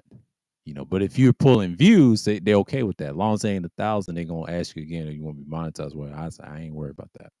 I don't need 1,000 people watching me. I settle if I ever get 600 or more. I'm fine with that because I look at people that have small channels in mine. I'm okay with that. I don't have to have 1,000. You know, one thing with it being with having popularity is that what comes with that is that you attract a lot more weirdos. Yeah. You watch a lot more, you attract a lot more weirdos and a lot Ronald more X people. Jr. Yes, he is a good channel. I'm not subscribed to. I don't really care. Like I agree on him on some things. He's from New York, but he's pretty decent. I listen to Too Raw for sports, Too Raw for TV. That's the only one I listen to. He's cool with But him though, in but that sports arena. So go when ahead, you my fault. yeah, like I said, you attract a lot more weirdos and a lot more people who are obsessed about you. And I'm like, that's some weird shit. That's some shit that'll make you want to carry a piece everywhere you go to, man. You know, Right. because these are the types of individuals that are trying to stalk you if they see you face to face. And you're gonna have to damn near, you know what I'm saying? Yeah. Put some work in this shit. Yeah. You got to. I mean, well, Tommy, he got what he deserved. You don't be attacking Oh, one like that's a that and different expect thing. yeah, that's But a different. I tell people all the time, no, Tommy got what he got. Same way, a lot of these dudes can get touched up. They ain't really built like that. See, that's why I don't try to be the aggressor talker. I'm more quiet in the corner type. I can give you the same conversation we having right now, but them niggas ain't really built like that. I can tell with certain people they wouldn't last. I just know. I done seen so much. Like these dudes ain't even built like that. They're not. And same with these people on panels. They can talk all this gorilla stuff, but y'all ain't built like that. Stop it. Stop it. And the it, follows that these people like Melly gets, yeah, they all weirdos. Y'all the same ones on panels. They laughing at y'all from the distance. They don't even have to hit the link or anything. They just laughing in the chat room. They do the same thing we do. They just have protection. I'm good. I'm taking a risk. They ask me a question. I take risks for a reason. Okay, in a different way. I don't take the money risk. No, because Google and the want to control you, trying to sell you out to Hollywood. I ain't got time. No, I don't want to be on no damn media TV. And then there you are getting exposed. I ain't got time for that. No, I ain't trying to be famous to this shit. shoot, it's you know when DJ Academics was new on YouTube making content, right? Right. I'm talking DJ Academics was skinny when he was still skinny. I Oh remember yeah. that when Yeah, I remember when that he was too. still skinny and was talking about what was going on in Chicago. That's what really made him popular when he spoke about all the little gang wars that was happening in Chicago and stuff like that. Right? Oh yeah, that drill music. Yeah. Yeah. He not only was he talking about drill music, right? He had one channel where he was speaking about hip hop, just making his criticisms about hip hop. But then he had another channel called The War in Chirac, right? Oh yeah, I Where remember that. Mhm. he was just coming out with his videos talking about the gang wars that was going on in Chicago. Dude, dude was hilarious. I ain't gonna front. The dude's a coon. Okay, he's a coon, but he's a Yeah. funny ass coon. You Yeah, know, he is. He is funny. He is funny. one, I'm not one gonna day lie. he He got is hilarious though. Yeah, go ahead. he is hilarious. One day he made he made a video talk about one of them gang members in Chicago who went to jail when he was a, but his prison sentences was so long that once he became 18, he got transferred to an adult prison. So now DJ Demps was pointing that out, and he said, "You know what that means? That means he went to summer jam, the grown prison." I was rolling when he said that. Oh yeah, I remember. Yeah, He he said wild he when he went to said summer that. jam, the grown prison. Yeah. I was rolling, boy, yo. But look what happened. I mean, even though he paid attention to certain people in the manosphere, but he stuck to talking about hip hop and all that. And look what happened. He blew up. Yeah. He Yeah. blew up again. Like he didn't really take the Manosphere. He know the Manosphere was trash. The modern day Manosphere was bullshit. He was laughing at guys like Asha Takuda. He don't care. Like he's just an industry nigga that don't care nothing about you. Like Star, the only person I respect is Star. Like he's a shock Yes. jock and he's honest. I know a lot of people don't like Star. I love Star. Star's entertaining. He'll tell you straight up. The shit's real.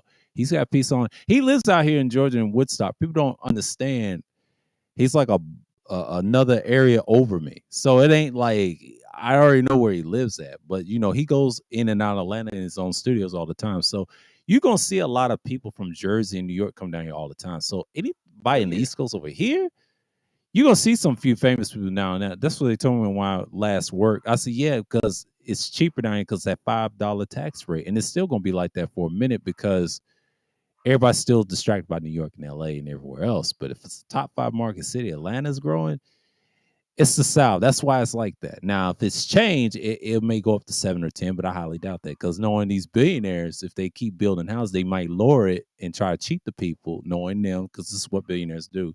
They want everything to be less. They had that liberal mindset I mentioned earlier in the stream. Liberals want small shit. They pretend they want big shit, but they really want small shit, quiet scale. When I really studied that shit, I said, damn, I didn't know that. And conservatives, they act like they want small shit in a certain degree, but actually they want to make it better. The problem with conservatives of today, they're not fighting back. It's a lot of liberals in the world. That's why you see a lot of corruption from Donald Trump.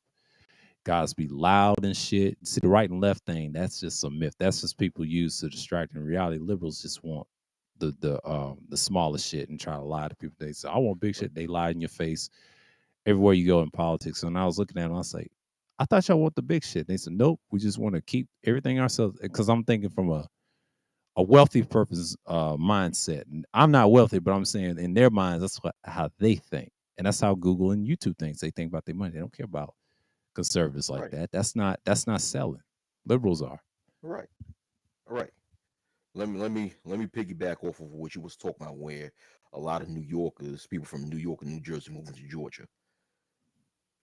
Okay, most Black Americans from New York, their family come from either Georgia or the Carolinas. That's When it comes facts. to Black Americans, we know the group of people that's considered ADOS or Mm-hmm. FBA, right? Their grandparents or great grandparents or great great grandparents from either Georgia or the Carolinas, and 9 times that they have land that was given to them after their family members die. So from New York owns a lot of property in Georgia or the Carolinas that was handed down to them. So what a lot of people do is just move down to those properties and live there after, I guess, when they tired of living in New York or New Jersey, or they move down there, Right. want to live a new life. Or but basically what I'm trying to say is that it's like moving back home. A lot of people don't Yeah. know that. Yeah, a lot of people don't know that. Or their families already they already have and at the same time they already have a lot of family there. So they know the area real well. Even though they've been born and raised in New York, since they have a lot of family down in Georgia, the Carolinas, they understand the area real well and they said, fuck it, I'm just gonna move out here, you know? Yeah. Yeah. They But go to of back to course, New York every I met one, they go back to New York every 6 months, sometimes yeah, 2 years or so, and they kind of stopped during the pandemic and they eventually go back. And like I said, you're right, because it's basically the familiarity. Now, I'm originally from the South, so that's different. I got people that's from down here as well, and other places in New York. And well, our uncle, my dad told me on my father's side of the family, and out of the Queens area. And that's just in Brooklyn too. That's it. But outside of that, it's really like the Midwest or whatever. But that's just usually where it is. I mean, the familiarity. I see more and more people from that region, Jersey. This I think Joe Button said something about a Connecticut. He wanted a doctor. He said they got plenty in Atlanta that's cheaper. He told me, so get help real fast. You don't have to spend a lot of money for therapy if you have those mental problems. I mean, that's just yeah, the truth. yeah. The the cost of living also. Yeah, that's one thing. The cost of living is cheaper down there, and add the fact that a lot of families in New York already and New Jersey already owns property down in Georgia and the Carolinas. It's like the win-win situation. It's like why not move down there where we already have property over there given to us by family members, and the cost of living is cheaper. Yeah, and a lot of times, okay, most New Yorkers that south never comes back unless Hmm. if they visit, right? Yeah. The only way they move back is if economic wise, Right. Right. is if they lost a job in the South and so they have to move back to New York because it's believed that New York City is where you can find a job opportunity at a snap of a finger. You know, Right. but, yeah.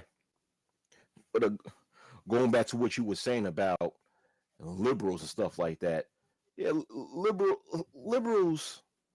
See, the thing is with a lot of liberals, right? True Hmm. liberals, they fancy the hippie mindset. Yeah. And what is the hippie mindset all about? The hippie mindset is all about it's all about living humble, living humble, not desiring much as far as materials are concerned, right? So they like they shit small. Yeah. They That's like just they shit. how I think that's a Yeah, true liberal right there. And are they good sometimes? I say hell no, because liberals always have a way to pretend they want big stuff and they want to be isolated. I can tell how some of the most wealthiest people is very liberal. Like this is, and I think me and Mike B spoke on it last year. They never seen a country like it. Well, there's a reason for that. Look at the bloodshed. It took them a centuries to get what America is today. And that's just the thing. And you're right. Yeah, they want the simple small things they want. Conservatives don't get that. Y'all not built like that. Y'all sound like liberals talking like that. Because conservatives, they want big shit. They want progress. They want to conserve that energy. You know what I mean? Especially the military. Biden's very conservative when it comes to military. When I see him giving guns to Ukrainians, that's gonna be an interesting war. I ain't seen Putin in a minute. He's probably sick. Worse now. He ain't on no they showing reruns of him. He's probably sick he's probably somewhere. sick.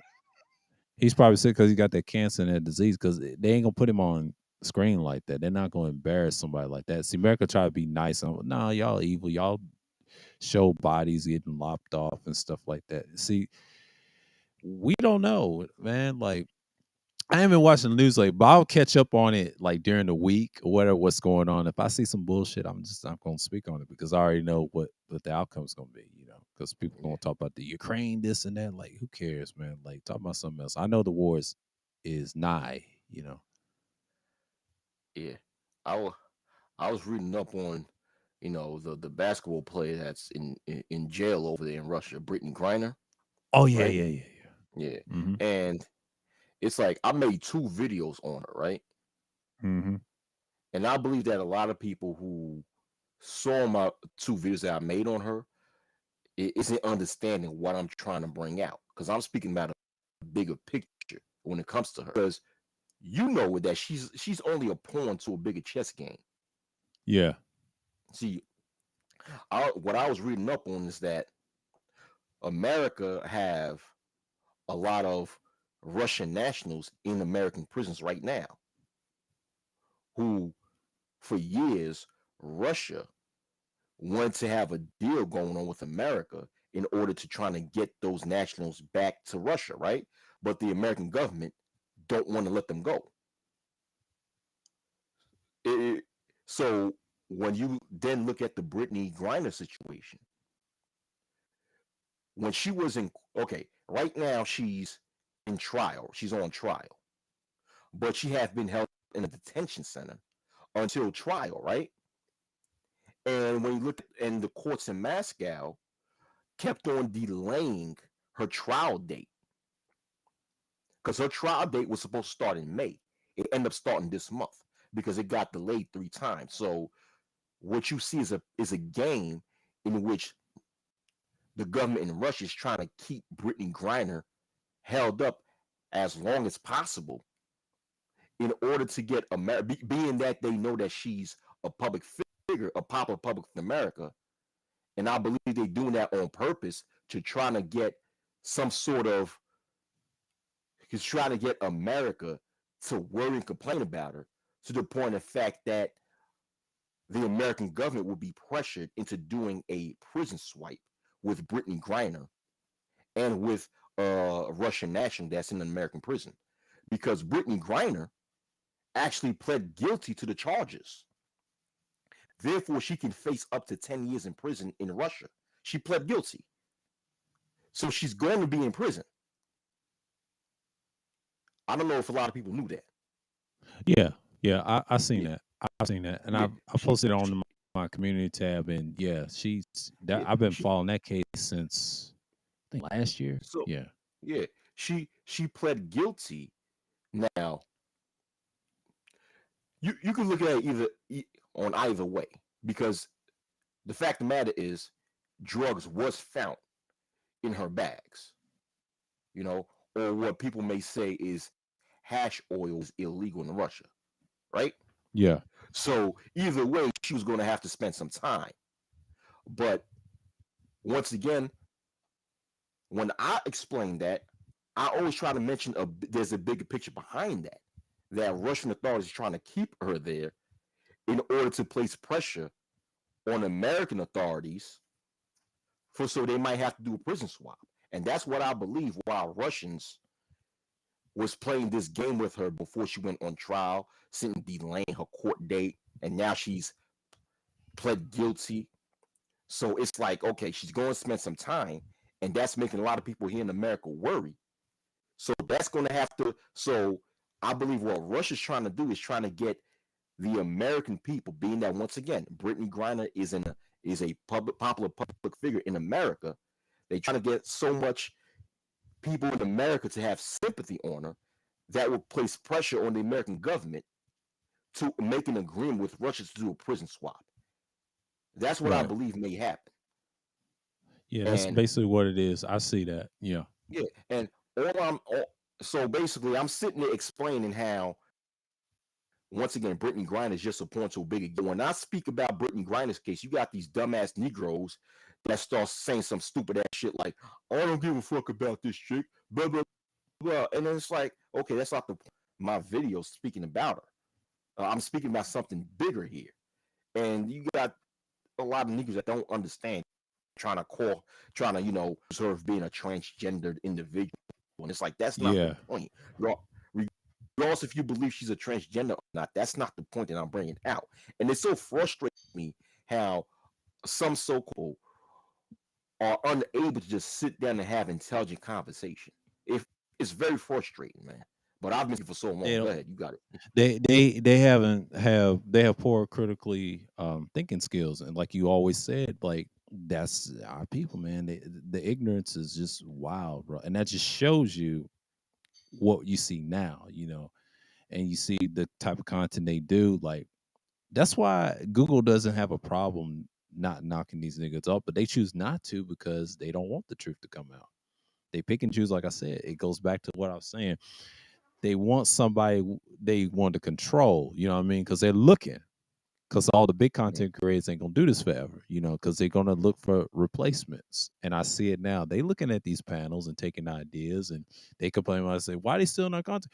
Well, you're giving them content so they can replace your ass Yeah. and force you to do things you don't want to do if you want to sell out. You know what Hmm. I mean? Like that's just what it is. I mean, if you really want to play that relationship game, and Tassi, like I said, go ahead and play it. He just let the women have it. He don't complain. You just got to learn to adapt. He ain't trying to say adapt to it, but adapt to understanding that people ain't gonna change. You can say all that stuff you want to, and I try to tell Kuda for like last year, that no one cares, man. You in Thailand, you living your life. Hey, do you, man? Don't try to save these niggas. Cause them niggas is on some other shit. You could tell who's on panels and stuff. People are tired at the point. They done preached enough. We done said enough. I said enough last year. Yeah. Niggas better be careful. They don't care. Yeah. But you're right though. You're right. That's an important message. It's a bigger part in the bigger game, and I believe you said that. You know. Mm, Yeah. yeah.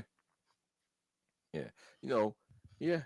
I mean, these a lot of these, It's yeah, a gone lot of new. these people here, they're gonna realize the hard way. They're gonna realize the hard way. You know, Yeah. they want to sit down and grift and do all this complaining. You Yeah, can't, man. man. Like that. Them days is over. You know. Yeah, them days are over. And you know what's so funny? I don't know if you remember if you was still in Ramil's live earlier today, I where was. I think towards the last, I know you was commenting, but until like the around the tail end Oh, I was of at the the tail end. panel. I was listening to it. Okay. You remember when a brother was on the panel and was talking about how men need to organize a union together, Yeah, yeah. I organize heard that together? bullshit. Yeah, And yeah. yeah. But okay. And I made a comment on the chat and I said the brother's right about that. Now, Mm-hmm.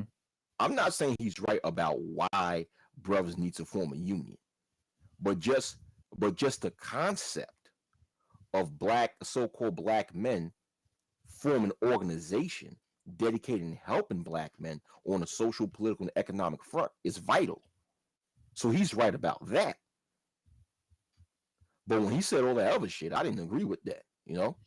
No, he took it too far right there. Now the union part, yeah, you can do some way. The problem is, are they willing to work? It's just like it goes back Yeah. to, do you really want it or not? And it's showing time and time again. But Online is a small buffer, but in person, can they really be about? I said no, because they're yeah, so yeah. But brainwashed. yeah, they're so brainwashed. Yeah. And it shows because the moment the moment the brother spoke about that, you saw the type of backlash he was getting. He was like, come together for what? Come together for what? I'm like, you see? That Hmm. and I think one of the biggest reasons why it's hard for so-called black males to come together in a group and work together is because I think that realistically, a lot of black males just don't want to work together. I believe that. That's facts. Of course, there's other reasons. I'm just giving one One of many. potential factor Yeah. of many. One of many. I believe there's plenty of reasons, plenty other reasons outside of that, but one of many. I just think that a lot of so-called black males just don't want to work together.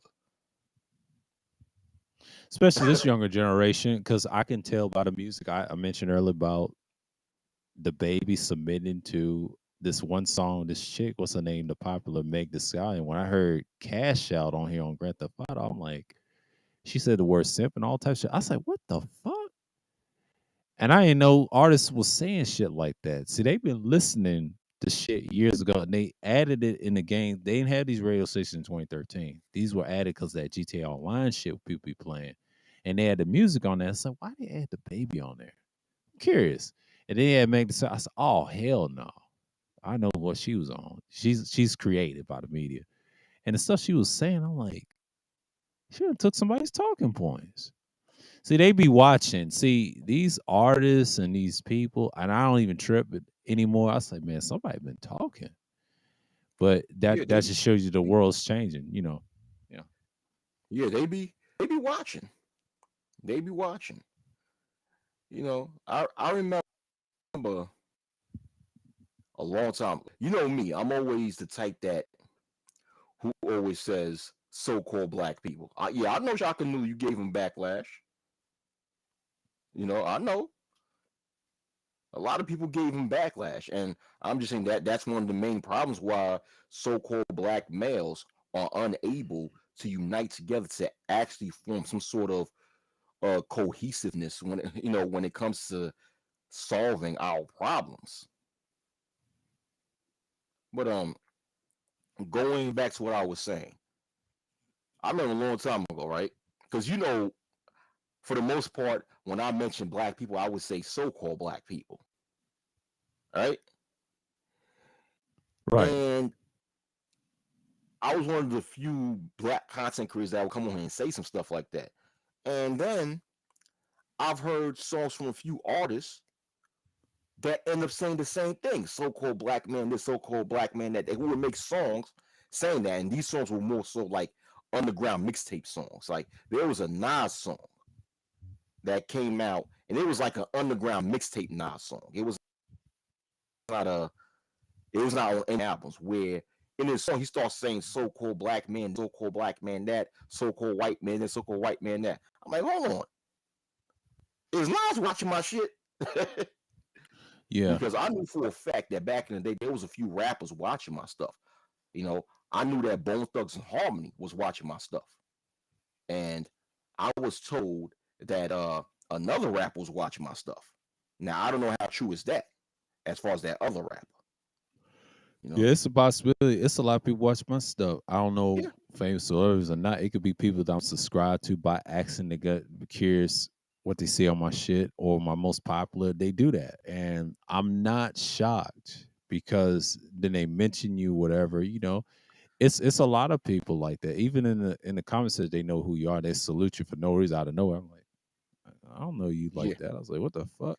But but yeah. that's I believe it's these live streams, these small podcasts, or if you gear up, whatever, you're gonna get noticed after a while. You know. Yeah, yeah. I remember going back to DJ Academics, right? One day he made a video talking about Drake because he's Drake. He considered Drake to be his favorite rapper. So I made a comment in his video. I said Drake is the light skinned Keith Sweat. You know what that dude, DJ Academics, did? He stole my shit and started saying that in his videos and shit. Hmm. So it would be a few times where he started mentioning Drake and he would say, AKA the light skinned Keith Sweat. I'm like, oh, this motherfucker right here. But Hmm. I, but it shows you that people are paying attention. And if you think about it, right? Hmm. Social media is a very revolutionary invention because it's one of those inventions where people can actually take a very intimate look at another person's opinion without having to meet them in person. I mean, you could sit down in the privacy of your own home and hear the opinions of millions of people from around the world without having to leave your home. So you don't think corporations and celebrities who make money off of the population to sit down and watch our videos in order to get a look at our psychology? You don't think that happens?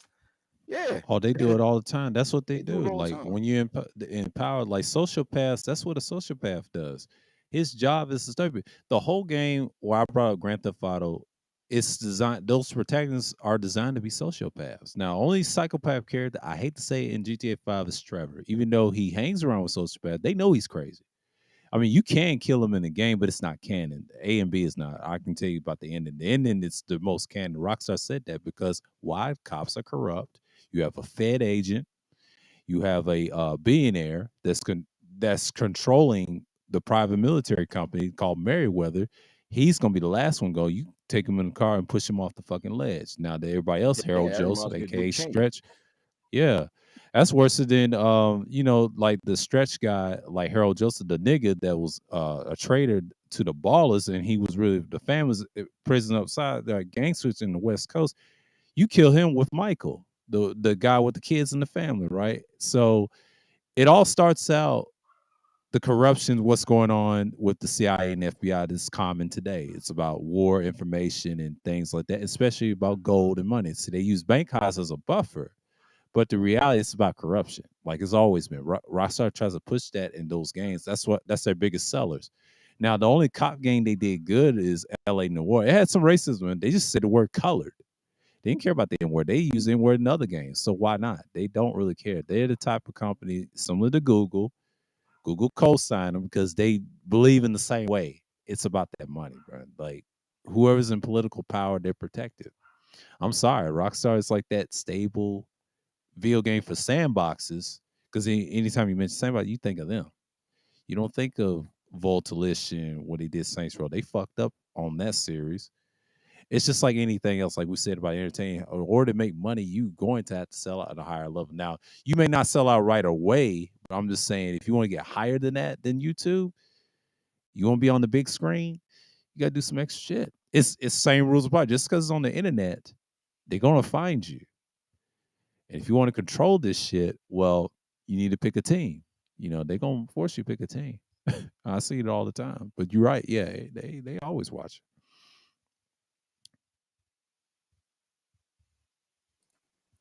Yeah, yeah, man, it's crazy. It's crazy, man. It's crazy. But I'm He gonna said have to news said he said a say that wall again. of silence.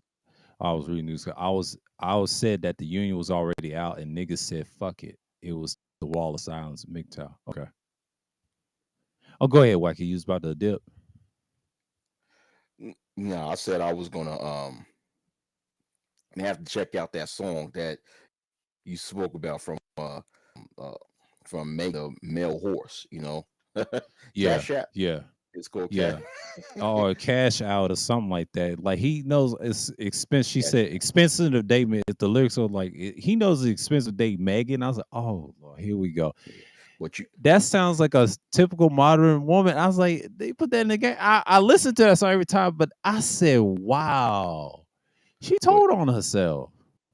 but but you do know that the term simp has now became a mainstream word thanks to certain content creators who became large, like Tommy Sotomayor, Oh yeah, and also like we talk about DJ Academics, because DJ Academics watch a lot of Tommy Sotomayor, and DJ Academics use the term simp so many times in his content. And a lot of rappers pay attention to DJ Academics. of course they do. And, and another content creator, what's his name? Carsino for Life. You know Carsino for Life? Yeah, he's been around the sports thing and entertainment because he talks about everything, Yeah, sports, the yeah, rap, old school hip hop. Yeah, and the rap. but he competes with Ticket TV. Him and them guys be beefing with Oh, each other, and 78 oh really? Sports and two officers. Yeah, it's called. Okay. There's a group called the LBDC. That's the group with I know what Ticket you're TV talking and them about. guys. Yeah, those guys cannot stand Carcino, so they be going at it and at it Yeah, but again, and hold on, you know. yeah, but let me finish the point. I get what you're Go ahead, saying. go Yeah, ahead. With him and Carsino for Life used the term simp a lot in his content.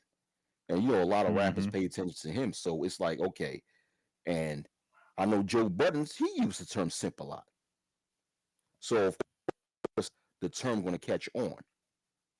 Yeah, so it just passes around and catches on.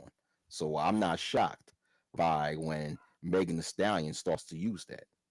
And of course, these guys, they pay attention to people online, especially like the Tommy Sotomayor's and all them other cats, the Tariq Nasheeds, and they use the word simp a lot. Yeah. But Yeah, man, anyhow, it's pretty much normal. Yeah. it's pretty much. But anyhow, I'm headed out because I got to bounce. You know. Okay. But Same here. I, yeah. But I want to. But before I go, I want to say one more thing to those who's watching, whether they're watching live or on the playback. When you listen to the conversation that me and Sir Yahoo was having, 99.9% of our conversation was red pill. We were speaking red pill without having to complain about some female. Facts. Why? Because complaining about female is not what constitutes as red pill. We spoke about the bigger picture in society. We broke down certain political things and certain subliminal messages in video games and movies, and how it with the social and political climate that we live in today. That's red pill. We spoke about Right. uh, uh, removing the veil off of the things that society was forced to believe in and seeing the bigger picture. That's what we. That's basically what we was talking about in our conversation. You don't see us sitting there complaining about some hood rat bitch. Excuse my language. Because some hood rat chick is minute when it comes to a conversation. Because a hood rat chick is nothing more than a damn pawn to a bigger scheme. So what you going to do? Are you going to sit there and complain about the pawn in the chessboard, or the play in the chessboard controlling the pawn? you Right. know, Right. yeah. But this was a very good conversation. And thank you for inviting me on here. I'll speak to you another time, Not a man. problem. Yeah, I hope you and your family safe, man. Be safe, man. Stay strong, stay positive. They are. All right, All right. all right, Same to you. all right. Shalom. Huh. Shalom. Yeah, folks, it's 3 hours. Let's get my screen adjusted a little bit. It's been 3 hours and 51 minutes and 23 seconds. I got to finish up this Grand Theft Auto 5. Just get whatever. What's going on, Bruce? Salute, salute.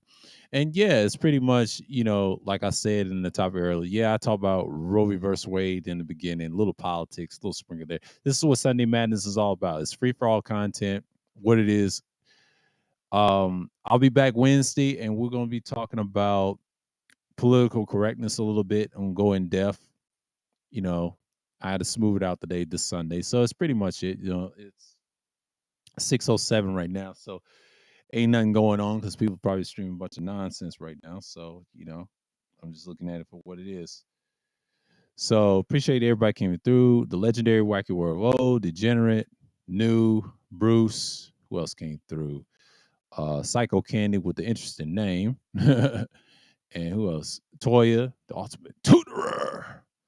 And Pepe. Appreciate y'all coming through. Mace, salute, man. Appreciate you, Tampa. Appreciate you, CFRTV. Hope as well. Nadia, sincerely yours. Appreciate you for coming through. So with that, I want to say peace and shalom, and I'm out.